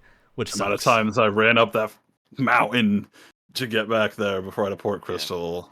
Oh my god. I was very annoying. I looked up I didn't look up. I got spoiled for one specific question for the Sphinx, and I'm just like, oh, that'll come in really handy. I'm gonna get an extra port crystal. Yes, there's a lot of loopholes with the Sphinx, especially with fairy stones. You can pick people up and fairy stone them. I've been doing that a lot. I'm just I'm not gonna carry that very breakable thing. You're coming with me. And there's dialogue for it. Like there's so like few things where it's like, okay, well, they didn't think about this, they didn't think about this, they didn't think about this. They have dialogue for this special occasion in case you find a loophole for something. Again, it's like they focused on very specific things. It's like they only had the time to get very specific details in and make really good combat. And that was kind of it. And then everything else. And what doesn't help that feeling either is the performance is kind of like PC performance, at least, is kind of shit. Yeah, not great. Have you gone on a CPU FPS mandated manslaughter in a town yet, or just purposely brought Dragon's Plague in to get a nice cool 60 once everyone's gone? Very immersion breaking when I'm out in the world and it's crisp, and then I walk into Friendsworth and it's like, oh god. 30 frames. Holy god. It's crazy. When I first started playing this game, I was playing on a gaming laptop that's like 2 or 3 generations old, right? And then during my time playing this, I actually was able to fix my PC, which is a significantly more powerful machine than my laptop. And then I boot this game up. I'm really excited to play it at like a nice crisp image, nice high frame rates, and it played exactly the same. Like exactly the same, which is it's the most disheartening thing I've ever seen. Which again, the PC has a much better CPU than my laptop. So again, it's like it's still no excuse. Also, there were something I want to mention about the Unmoored World very quickly too, to kind of hammer our point in, is that Dragon's Dogma 2 doesn't say Dragon's Dogma 2 on the loading screen or the title screen. Yes. Until you enter the Unmoored World and it gives you the title card for Dragon's Dogma 2. The implication being that is what they intended the second game as. But then it's like this weird limited thing, and I think it hammers home the idea that they wanted it to be even bigger than it is, or more part of the main story, and it just doesn't feel like it is. What was your, if we have time for it, because I still have the Griffin story, what was your favorite or like most interesting like big enemy battle or interaction that you had? Who's the guy with the snake tail? What was that? Medusa? That was the chimeras. Chimera? Chimera, yeah. I think that was probably my favorite. Yeah, they're really I like gore chimeras. They're like even worse chimeras in the Unmoored World. Because I was going through the gauntlet at one point. Or no. This was right. This was when I was trying to get the Magic Archer vocation. Now that we're in the spoiler territory, I get the guy his medicine. He's taking me back to his house to properly thank me. Okay, weird dwarf guy. Whatever you want to do. We get to the beach, and a griffin comes along. Now, luckily, the griffin does not just kill the quest NPC there. He has enough like AI smarts in him to be able to run away from the fight. Due to my current party composition, because like before the gauntlet things were going on, I have not been able to get to a rift stone to refresh my party. I have a weird setup because my old mage was taken away. And I don't have the ability to do any fire damage, which is the only thing, if applied to a griffin's wings, that will stop it from flying away. So, I, at one point, because I was playing Thief, am up like on the back of the thing, just stabbing away, and it starts to take off. And immediately, I'm already at a point where, it's a deadly drop. I can't do this. And then he's just over water for the entire time as well. And he keeps flying. And he continues to fly. And I see Vernworth get closer and closer. So this is from the volcanic island that I am now closing in on Vernworth at this point. That's still too high, baby. And he's still too high up to jump. And he's still too high up to drop. And he keeps going past Vernworth.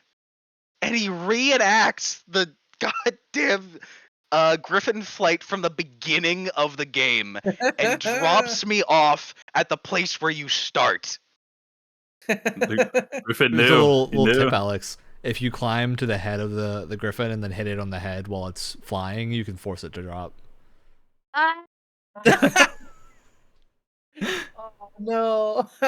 Yeah, that's very cool though. I love the Griffin fights. I think they're very fun. I think the actual coolest like non-specific boss enemy for me was the dual hands in Unworld World are awesome. They're so cool.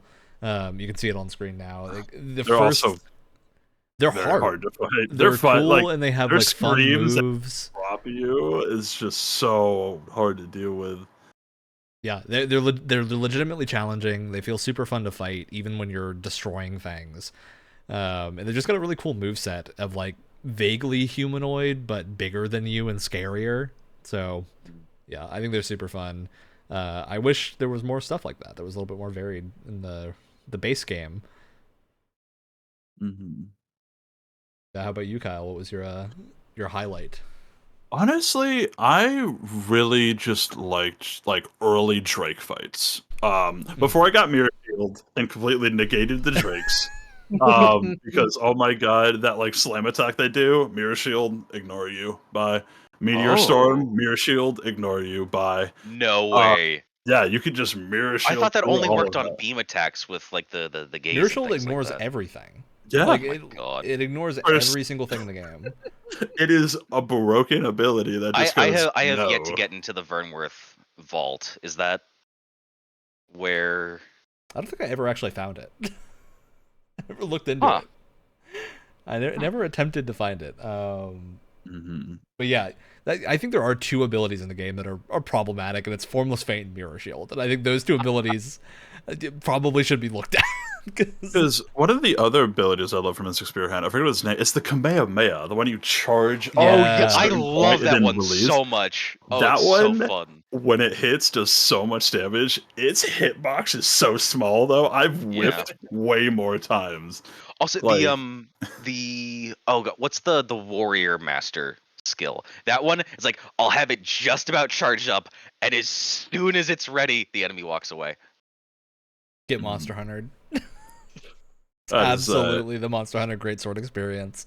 Because I also love golems, but when you're climbing them, climbing them can be really weird. I've only found specifically with golems, it can be really funky to try to actually hit their spot, especially with Mystic Spear Hand. Sometimes you go like overhand swings and just hit one shit. That's not true. This game does have more interesting enemy variety. The camera is your worst enemy. Oh, it is. I'm sure there's multiple points in the footage that we've been showing that you can notice why the camera's such a problem. But anywhere when you're in close space, turn speed is awful. Things like that. It goes into this bad excuse for a first-person mode sometimes. And then when the direction you climb is based on your camera.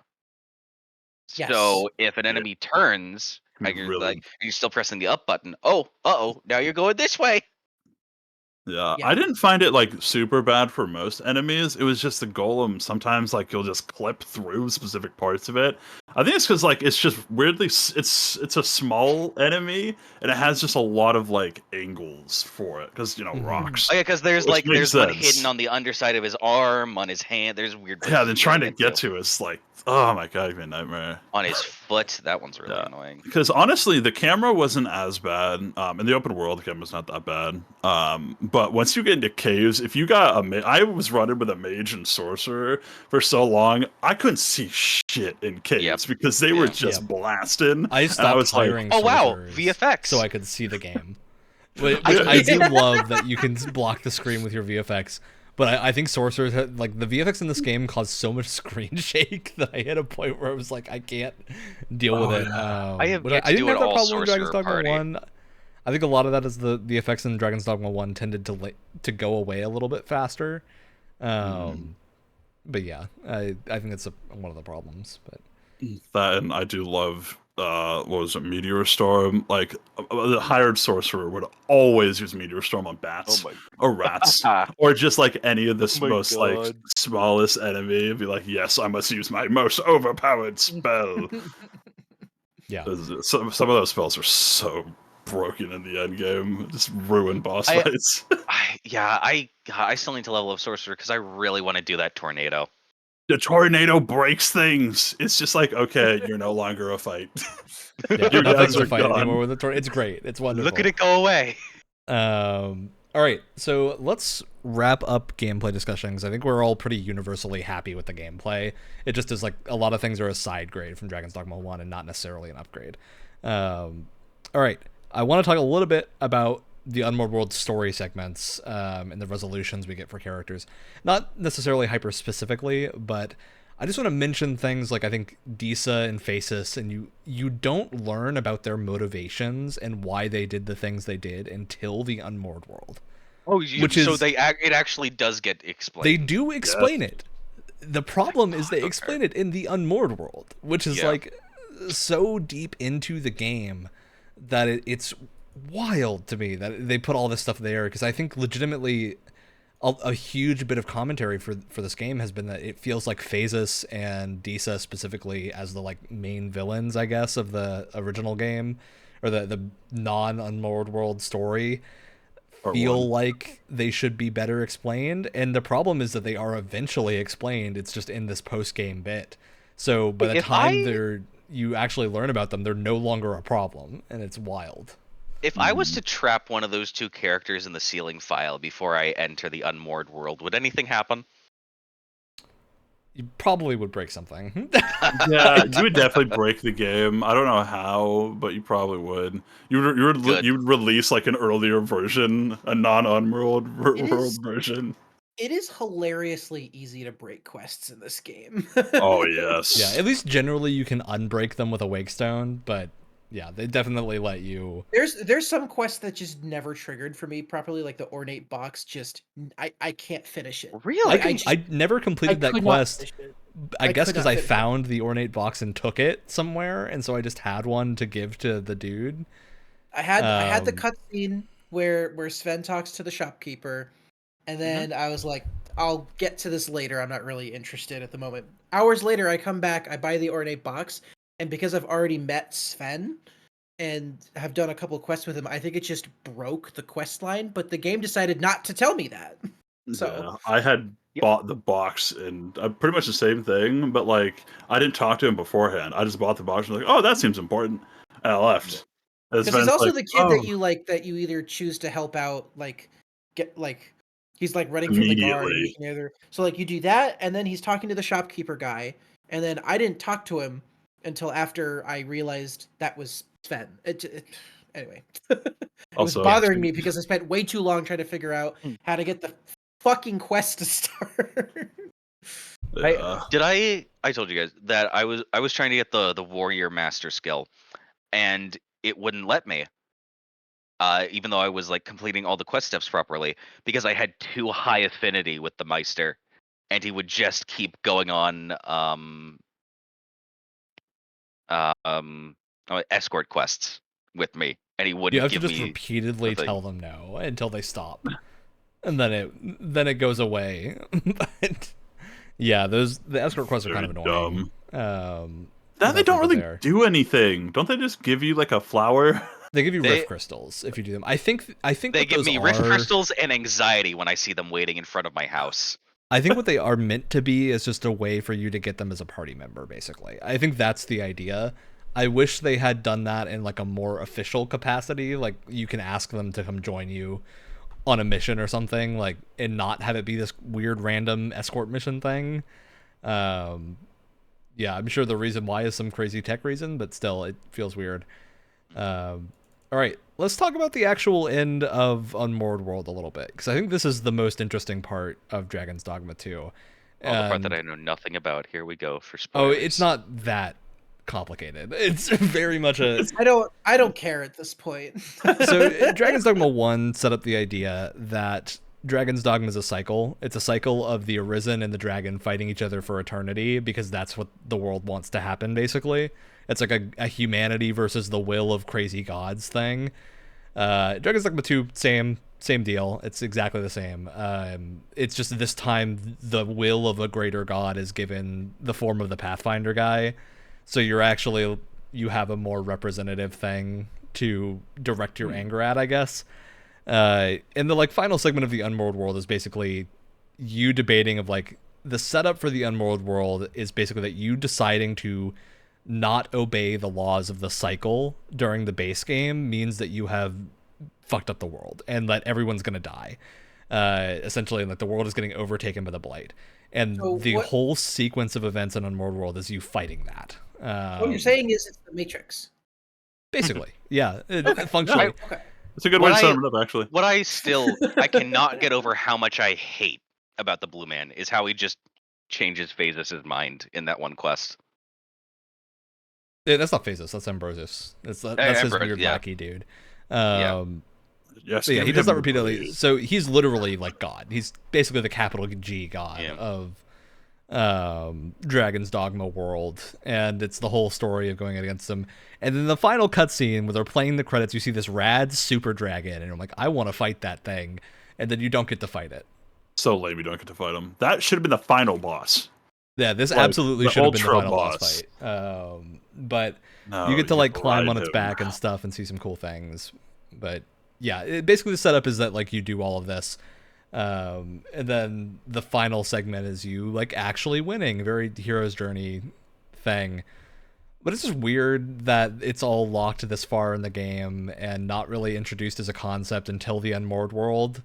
And I think that goes back to, I feel like this would feel a lot better if the Unmoored World was legitimately the halfway point of the game or something, and then you got like the twist there that it's Dragon's Dogma 2. Because it feels like what they were trying to do here was a Nier Automata or a Nier thing of like pulling the multiple playthrough ending, where like the second playthrough becomes an actually different experience. But I don't think they hit it nearly as well as the Nier games do. Well, I don't think they hit it at all. They didn't make it as obvious that there are like the ability to do multiple playthroughs. Yeah, it's hard to talk about because I think a lot of they're not different stories in the different playthrough. It's the same thing, and it's still bad up until you get to the Unmoored World. It's just weird that they put the Unmoored World where it is, because I think this is the best part of the game. I think unequivocally, it should be introduced as a concept, but I also really like the gumption to make it hidden as a designer appeals to me. But at the same time, I think that's a bad thing. I think it's an instinct that I shouldn't listen to. Wow, that's really brave of you. No, it's more like it's what we said earlier, where it's like it's okay to hide cool stuff like that, but you also have to have cool stuff that isn't hidden. Which is what I think that's the bigger problem, is that like this is the coolest part of the game. There is nothing even close to the Unmoored World and the rest of it. Maybe the Sphinx, but the Sphinx is also mega hidden.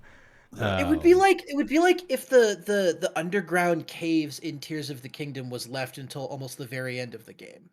Yeah, which to me is like, this legitimately is pretty analogous to the Depths as to what it is, because it's like a wacky version of the world that you know, which I think is like a great idea for Dragon's Dogma to pull off. It just is weird that I think they didn't put as much care into the base version of the world. Yeah, it shouldn't have had story resolutions behind it. You know what I mean? Like, you shouldn't hide all of like a lot of the story stuff. It's like, oh, why'd you do that?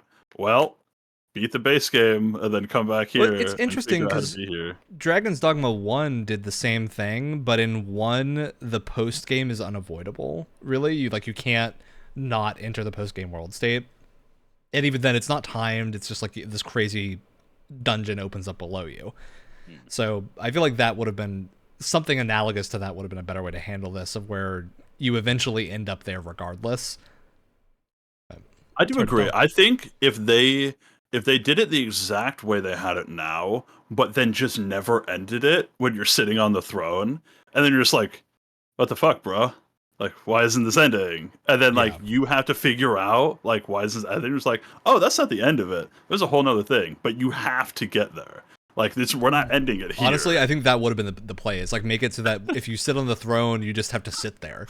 And you're just like, what's happening? And eventually you'll go talk to the blue person because they look suspicious. Or eventually for people that just can't figure it out, like, just be like, hey, or have that blue person yell at you and be like, you're just gonna sit there all this time? Like, you're not gonna go, you're not gonna move on? Or like some way just to make it so you have to talk to them.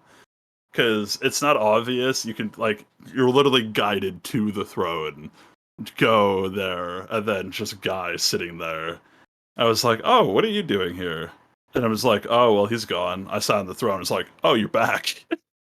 Like, what are you doing there? And then continue onward. But yeah, if they made it so you had to continue on, not just ended it, I think it would have gotten rid of there. But then again, you still have to get to that point. And if you lose people before you even get to that point, then I want to know how many people are out there that have played this game and got the ending where you don't get to the unmoored world and don't know that that's a thing, and they think they've experienced the whole game.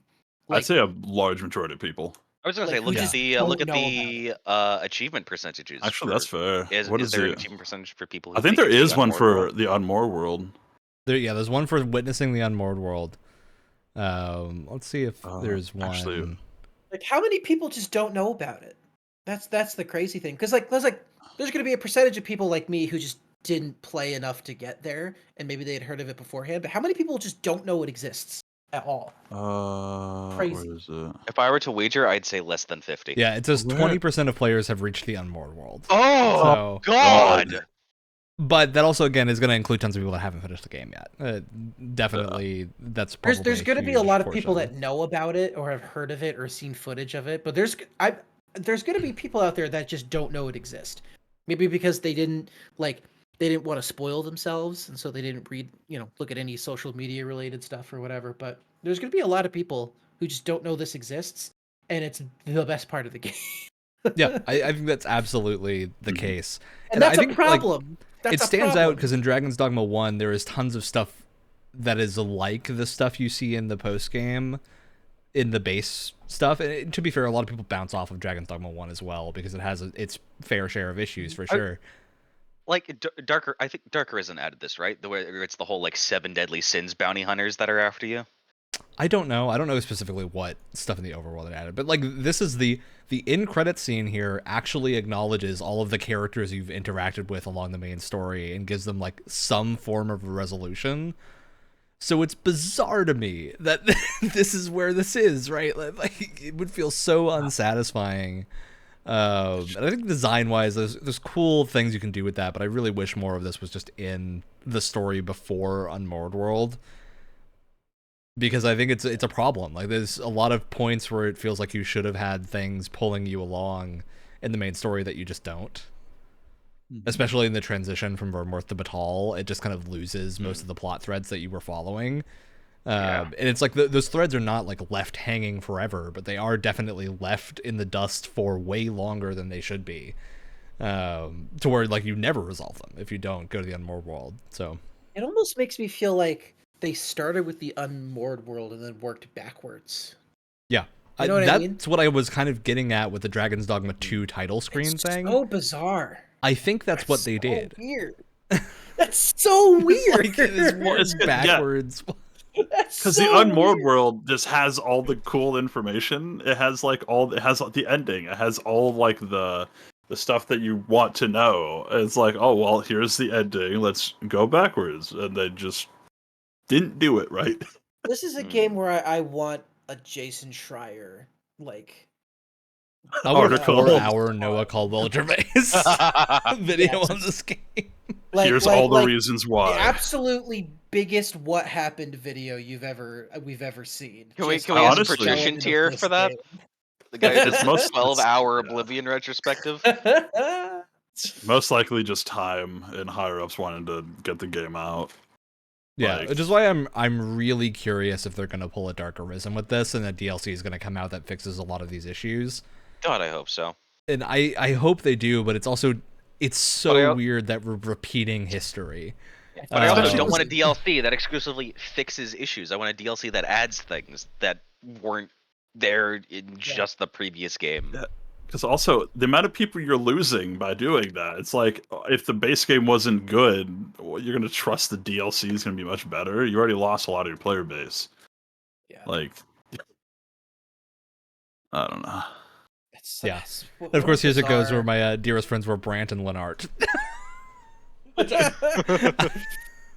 I did not, avoid the main quest. Hey, rep for Brant. Stuff. Yep. Brant's a homie. That's also cool. They tell you what pawns you travel with the most, which is fun, and stuff like that. But yeah, there's a lot of. I just realized we haven't really talked about pawns that much. I like to try to keep the same party as much as possible. I didn't like switching out people. I generally added pawns that I kept to my favorites, so I could go back to them at some point. Oh, I did too. I also found it really fun that whenever because you see pawns in the open world, I saw a pawn I played with the first pawn I ever hired. Was just out in the open world. I was like, I saw that with Ryan's pawn too. They were just walking into Bethal and just like, Blanche. Yeah, and I was gonna hire them, but the person that had them still didn't level them up, so they were still super under leveled. I was like, I would hire you. But it's oh my cool god, that they tell you about past experiences with other Arisen that they had in their own games. It's like, oh, I was in a group where it was all Beastrin, and then my main pawn. I've heard that one way too much. And then my main pawn was like, to each their own. I was like, all right, you racist weirdo, whatever. Yeah, the repeated dialogue, the amount of times I'm just hauling ass somewhere, and then they'll be like, "Oh, one of the slow funniest down." mixes of repeated dialogue I've heard was it was something about the my master only had me for half a day before switching me out, and then my main pawn goes, "Words worth heating." Oh, words worth heating. I've heard that line so many times. Off though, you literally pick up anything, and they're just like, yes, this is a material. It can be used to craft other things. It's like materials. Really? Different combinations of materials. What I also hated, different items. I also hated the ones that will automatically combine shit they pick up. So it's consistently adding stuff, and it's like, no, I didn't mean to do that. I was saving that. Why'd you make that? I love a big buff Beastrid warrior with the Nigel Thornberry voice. Smashing. That and never have a pawn lead you anywhere. Anytime I ever had them lead me somewhere, they'd lead me in a circle, and then I'd try to figure out. I was like, oh, we were supposed to go way over there, or to lead you somewhere that you've already been. But they're like, oh, there's something over here. I'm just I've already been there. Absolute longest path possible. It's also I was having trouble with a quest at one point, trying to find a person that had. There was a letter I had to investigate, and so I was I found a pawn that had the quest step to help me. Because I had been told to go find this person in Batal, and so I was like, oh, I guess I have to be in Batal. So I was searching Batal, which turns out was the right thing to do. But the pawn that I hired to help me decided I should go and walk all the way back to Vernworth and brought me back to the quest giver. And I was like, this was such a waste of time. I want to say this: the pawns are cool. I love them. When you're fighting with them and you're adventuring with them, it's really cool. They feel much more, just not even through them talking, but just through them walking and interacting in the world. They feel so much more real because they learn with you and your techniques and stuff that you do. I also love the way that you jump off a cliff and eat shit. They will copy. Here's my problem with them: is that when you have this pawn system in the game, it does not allow you to travel with story critical characters. And just in other RPGs, traveling in a party with characters, either characters that you have some kind of connection with or ones that are story critical or story specific, even outside of their companion quest, that does so much to form a bond with that character, right? And you don't have that here because you're just surrounded by pawns that have no. Which is why I think the escort missions, I think, were an attempt to answer that, but they feel weird instead of just being like an actual, you can hire one of these like people that you've had travel with you before if you want to. I think that because you don't want to get rid of the pawn system because it's really interesting. It's one of the really like standout aspects of this game, but it's something that I was craving. Like it made me want to go play a BioWare game just because I want to travel with like characters that have things to say that don't pester me about the fact that materials can be made to craft other things every 2 seconds. Or there's a ladder over there. Impact on the story. Don't even get me started. Oh, look, a ladder. What damn ladder? Don't even get me started. Yeah, I get that complaint, Wyatt. I think that's maybe just more of a game type thing and not necessarily a problem. Because I do think you gain a lot from having the player-generated pawns. Like, you get to see all these cool things. It's fun to hire your friends' pawns. It's fun to see all the cool stuff people have made. All the wacky designs of people. The character creator is insanely robust for like the amount of celebrity lookalikes that I've seen. Oh, Absolutely. you can make. I love judging people for not setting pawn quests. And then there's also the big baby man that you can run into, which is horrifying. Or a night elf from World of Warcraft because there's dyes. I'll say this too. It isn't an issue. It wouldn't be an issue, I should say, if they had replaced it with something else or they just had good characters, but they have nothing, which is why it's an issue. They have nothing to replace that with. Which again, Wilhelmina has a quest like that you get to do stuff with her. That quest's fun.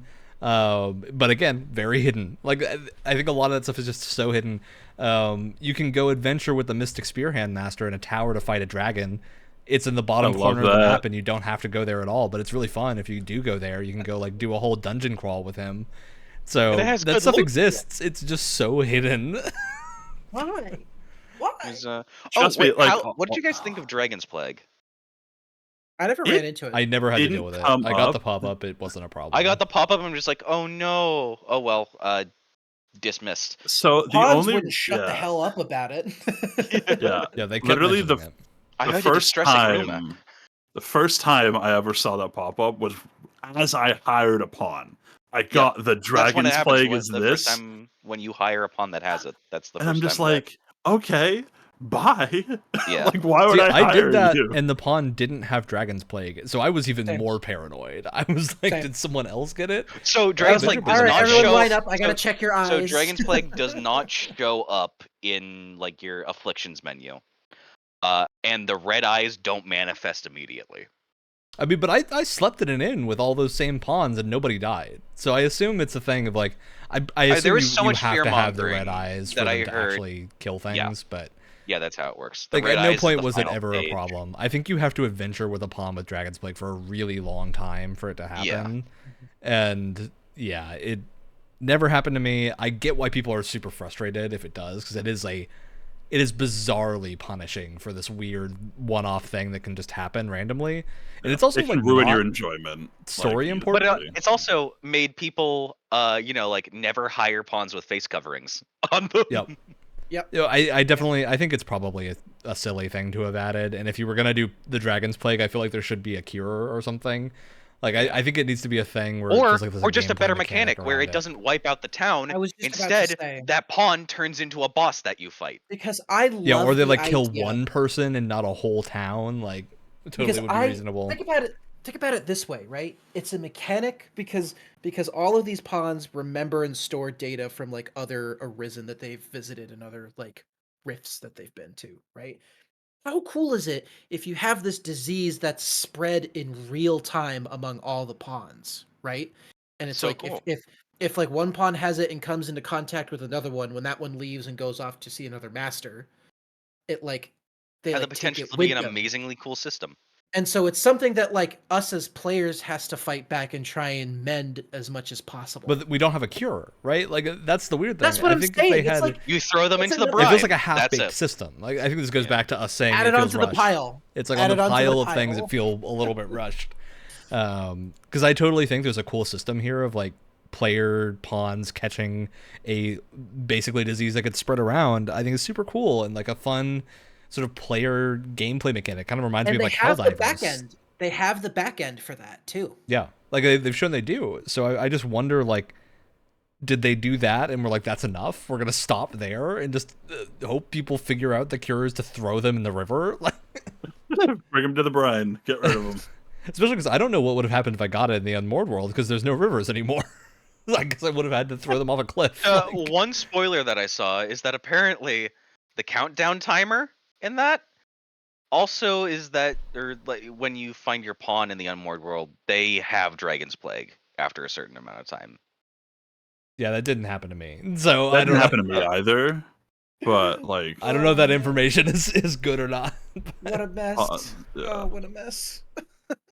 Yeah, I don't know. I think overall I really enjoyed it, but at the same time, there's so many little problems that I think I'm gonna, now that I've like run through it, I'm probably gonna put it down until DLC comes out or something.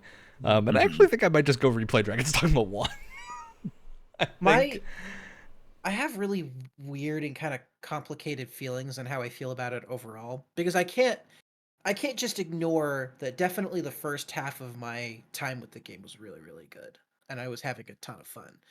But I also, this is something I was thinking about to myself a few days ago. I was like, and I've said this on the podcast before, I was more excited for this game because of all of the potential that the first game had. Less so of the fact that I really enjoyed the first one, but I was filling in the blanks of what it could be, and I was like, they have a much bigger budget now. They have a lot of the same people, but from what I understand, it's a bigger team. Capcom is in a much better place than they were back 12 years ago, and to see it just be a lot of the same, and just and like you said, kind it have of like a lot of the same problems. It makes me think like I think I am kind of disappointed because it just felt like a lot of the potential that was in the first game just wasn't met at all. Whether because history repeating itself or they felt like they could just do the same thing again. I don't know, but it's like it leaves me feeling really like frustrated and kind of disappointed. But not to say that it's a bad game at all. Like that's why I'm having such a hard time kind of coming to like concise thoughts. Well, because I agree with you, right? Because I think I can pretty evenly split my gameplay, and I was having a great time at the start, which turned into just kind of a slog at the midpoint until I was deep into Batal and it got interesting again. And then I was a little frustrated that like there was less stuff in the game and whatnot. And then I hit the Unmoored world and I had like a moment of realization that this is super cool and really fun. And then I had to think about it afterwards and go like, but why wasn't any of this earlier? It's just this weird mix of like, I think this has all the elements it needed to succeed, but a lot of them, and I think it has succeeded at most of them, but there's just some things here that feel weird because they're just positioned oddly. And yeah, I really wish they had maybe had another couple of months to even things out or add some missing stuff in. And like when I think about Sorcerer missing a lot of spells and stuff, it just rings as weird to me, and like missing Mystic Knight. And it basically just feels like this is really just a DD 1.5 or 1.6 or whatever terminology we want to use, and not Dragon's Dogma 2. But yeah, still, I had a really good time with it, and I would recommend it to anyone who thinks they'll have a good time with it. But I'd also pretty heartily like say if you enjoyed this, you might enjoy Dragon's Dogma 1 just as much, if not more. I would say good game. Wait for a sale. Yeah, Kyle, Alex, how are you two feeling? I think the way that I approached it is a little different. I was like, when I talked about like just going off of the beaten path, going into story, coming back to the story, because it kind of like just gave me little moments of just like, okay, revitalization of like coming back. I never got bored through the majority of it, and I think that's just the way I approached it. Like the journey was so much fun, just going off random directions and finding random shit. It was just a lot of fun. The combat, just love it. Love the combat, and that honestly, that's probably what gripped me. What like held a lot of the negatives back a little bit. Story, so it wasn't super. I literally went, oh, give me all the story quests. I'll go do them and have fun.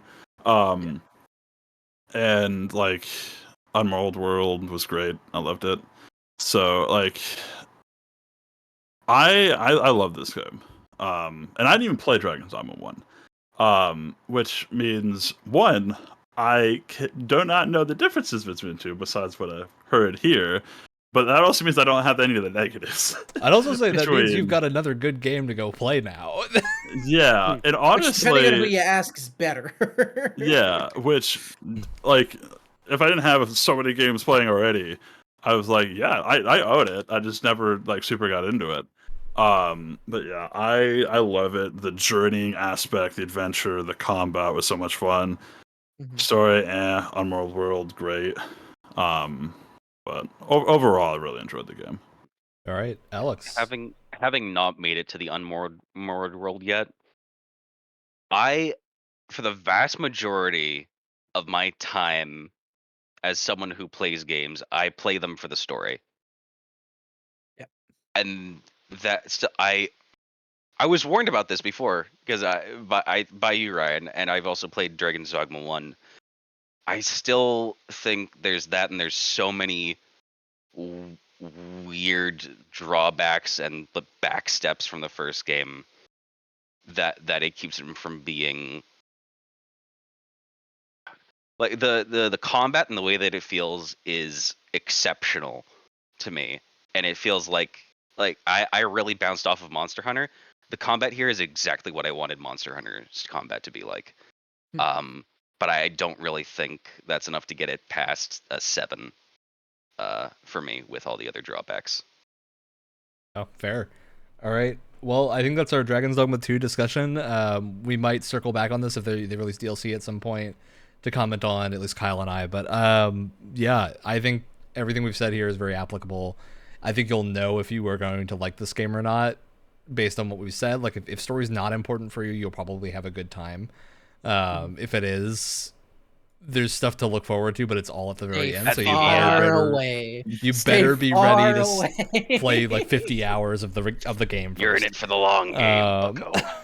It's a true version of it gets good like 50 hours. I'd also say it's also missing the end game. So Dragon's Dogma 1 had a couple of end game things, like the Dragon, which is a crazy cool like multiplayer boss fight thing. At the bottom of a gigantic pit that you can go fight.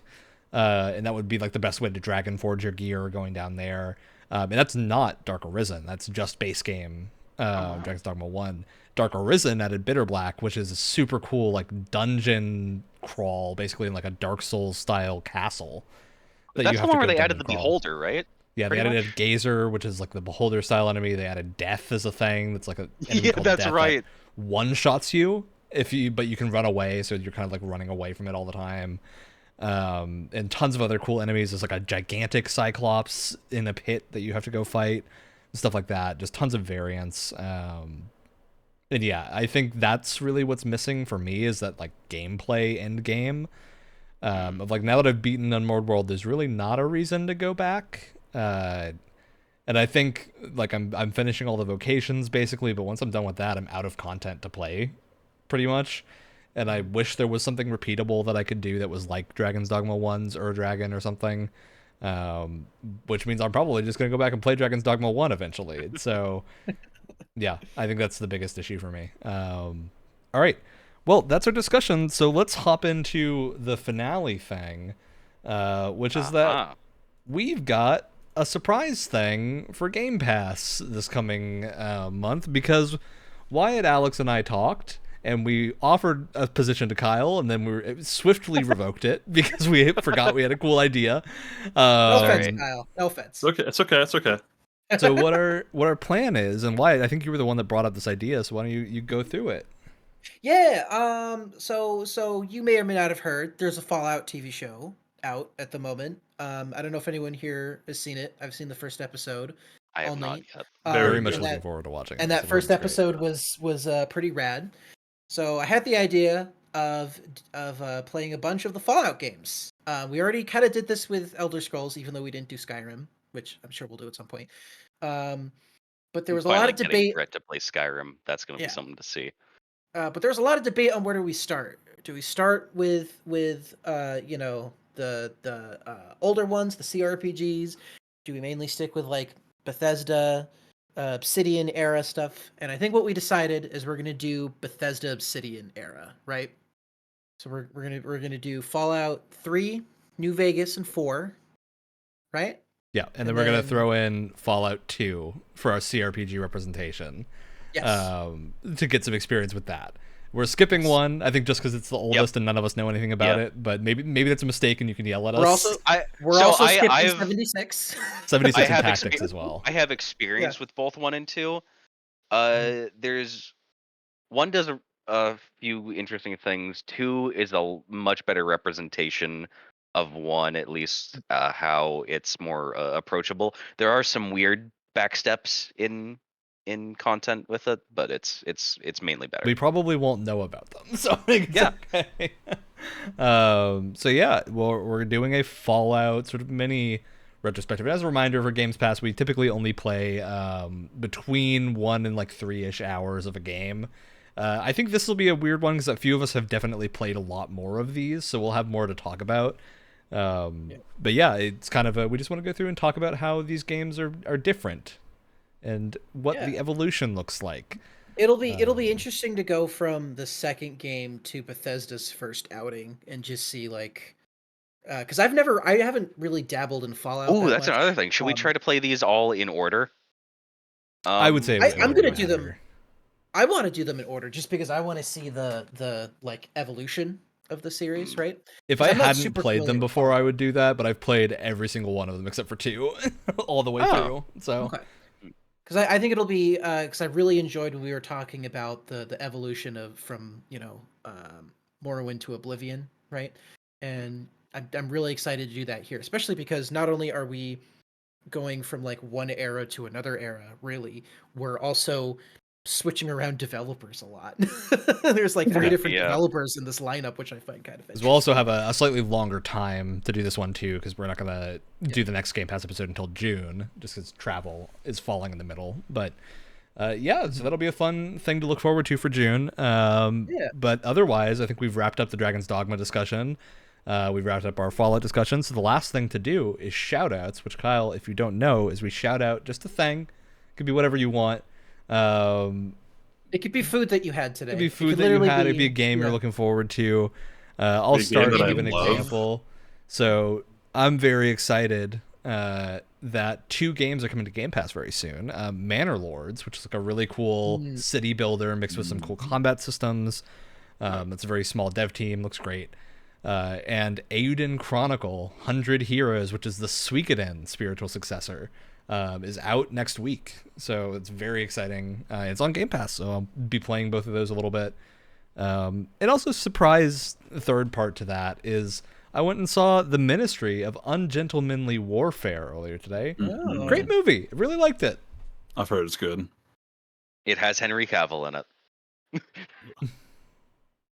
I'll go next. So I may have talked about Deep Rock Galactic once or twice. A couple of times, A couple of times, It's like it's like one of my favorite games of all time. It's not a big deal. Really? Last time on our last episode, I had mentioned that I, for a Christmas present from my lovely, lovely girlfriend, she had gotten me the board game, but I did not have it at the time. I have it now, and this is the box, or this is like the top part of the box. It is comically huge. As board games should be. Thick, just like a dwarf. Should be. But that is because it has 2 whole separate layers of just minis. This is the deluxe version, which means all of the enemies and a lot of the like little like objects and stuff are all minis. And I have a couple of ones here to show you. So this is one of the player characters. This is the gunner. They all come unpainted, so if you wanted to paint them, you can do that. He looks perfect, lovely. I have the mule, Miss Molly, much bigger than she is in the actual game scale-wise. But that's because you actually open her up and you put all of your little minerals and stuff inside. That's awesome. It's wonderful. It's awesome. Nice. I have a few of the monsters here. Here's the Praetorian. This ugly, ugly bastard. There's the Brood Nexus, which basically spawns more grunts. You can see him kind of barfing out a grunt at the top there. He's absolutely disgusting. And there's also the Oppressor, which is a pretty big deal. Oh my god. Awesome. Well, he takes up 2 spots, and he can basically topple over like walls and stalagmites. You can even crush other enemies if you can like kite him properly, which is kind of fun. And the game itself is great. It's like as much of a board game translation of the video game as you could possibly get. Tons of like little references, which is great too. They took like the rock and stone button in the game and turned that into a whole like card system.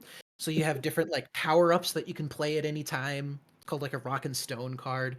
And the best part of the game is how they determine who starts, which is one of the greatest board game mechanics I've ever seen. Basically, whoever yells rock and stone the most convincingly is the player who starts. It's beautiful. How fun. It's beautiful. It's really, really well made. They also have the little player boards here where you keep all of your health and your ammo, secondary weapons, and like primary stuff. Best part is it's dual layer. So everything stays nice and snug while you're playing, which is great. It's this thick ass piece of cardboard. Cool. I love it. I love it so much. All right, Alex or Kyle, he's ready. I made a fun postcard for a friend. Very Is that cool. fair? Did you say you made it, Alex? Yeah. Oh. Gotta I flex do art. those skills. I do art things. Yeah, this is for a club at the college they go to.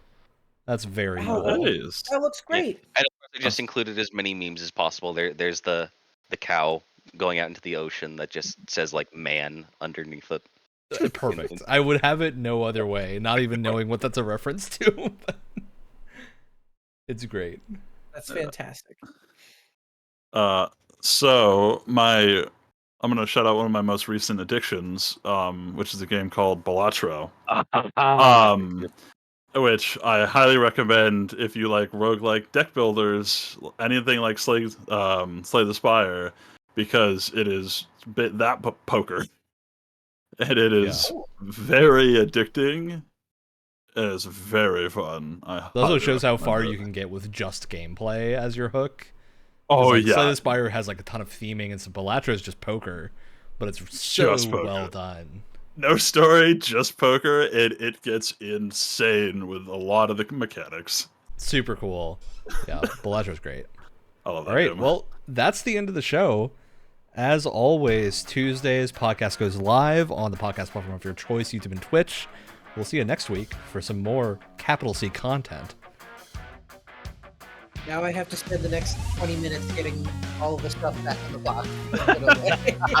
I'm installing Dragon's Dogma 1 as we speak. Which is funny, because as we were talking, I uninstalled Dragon Dogma 2. Oh.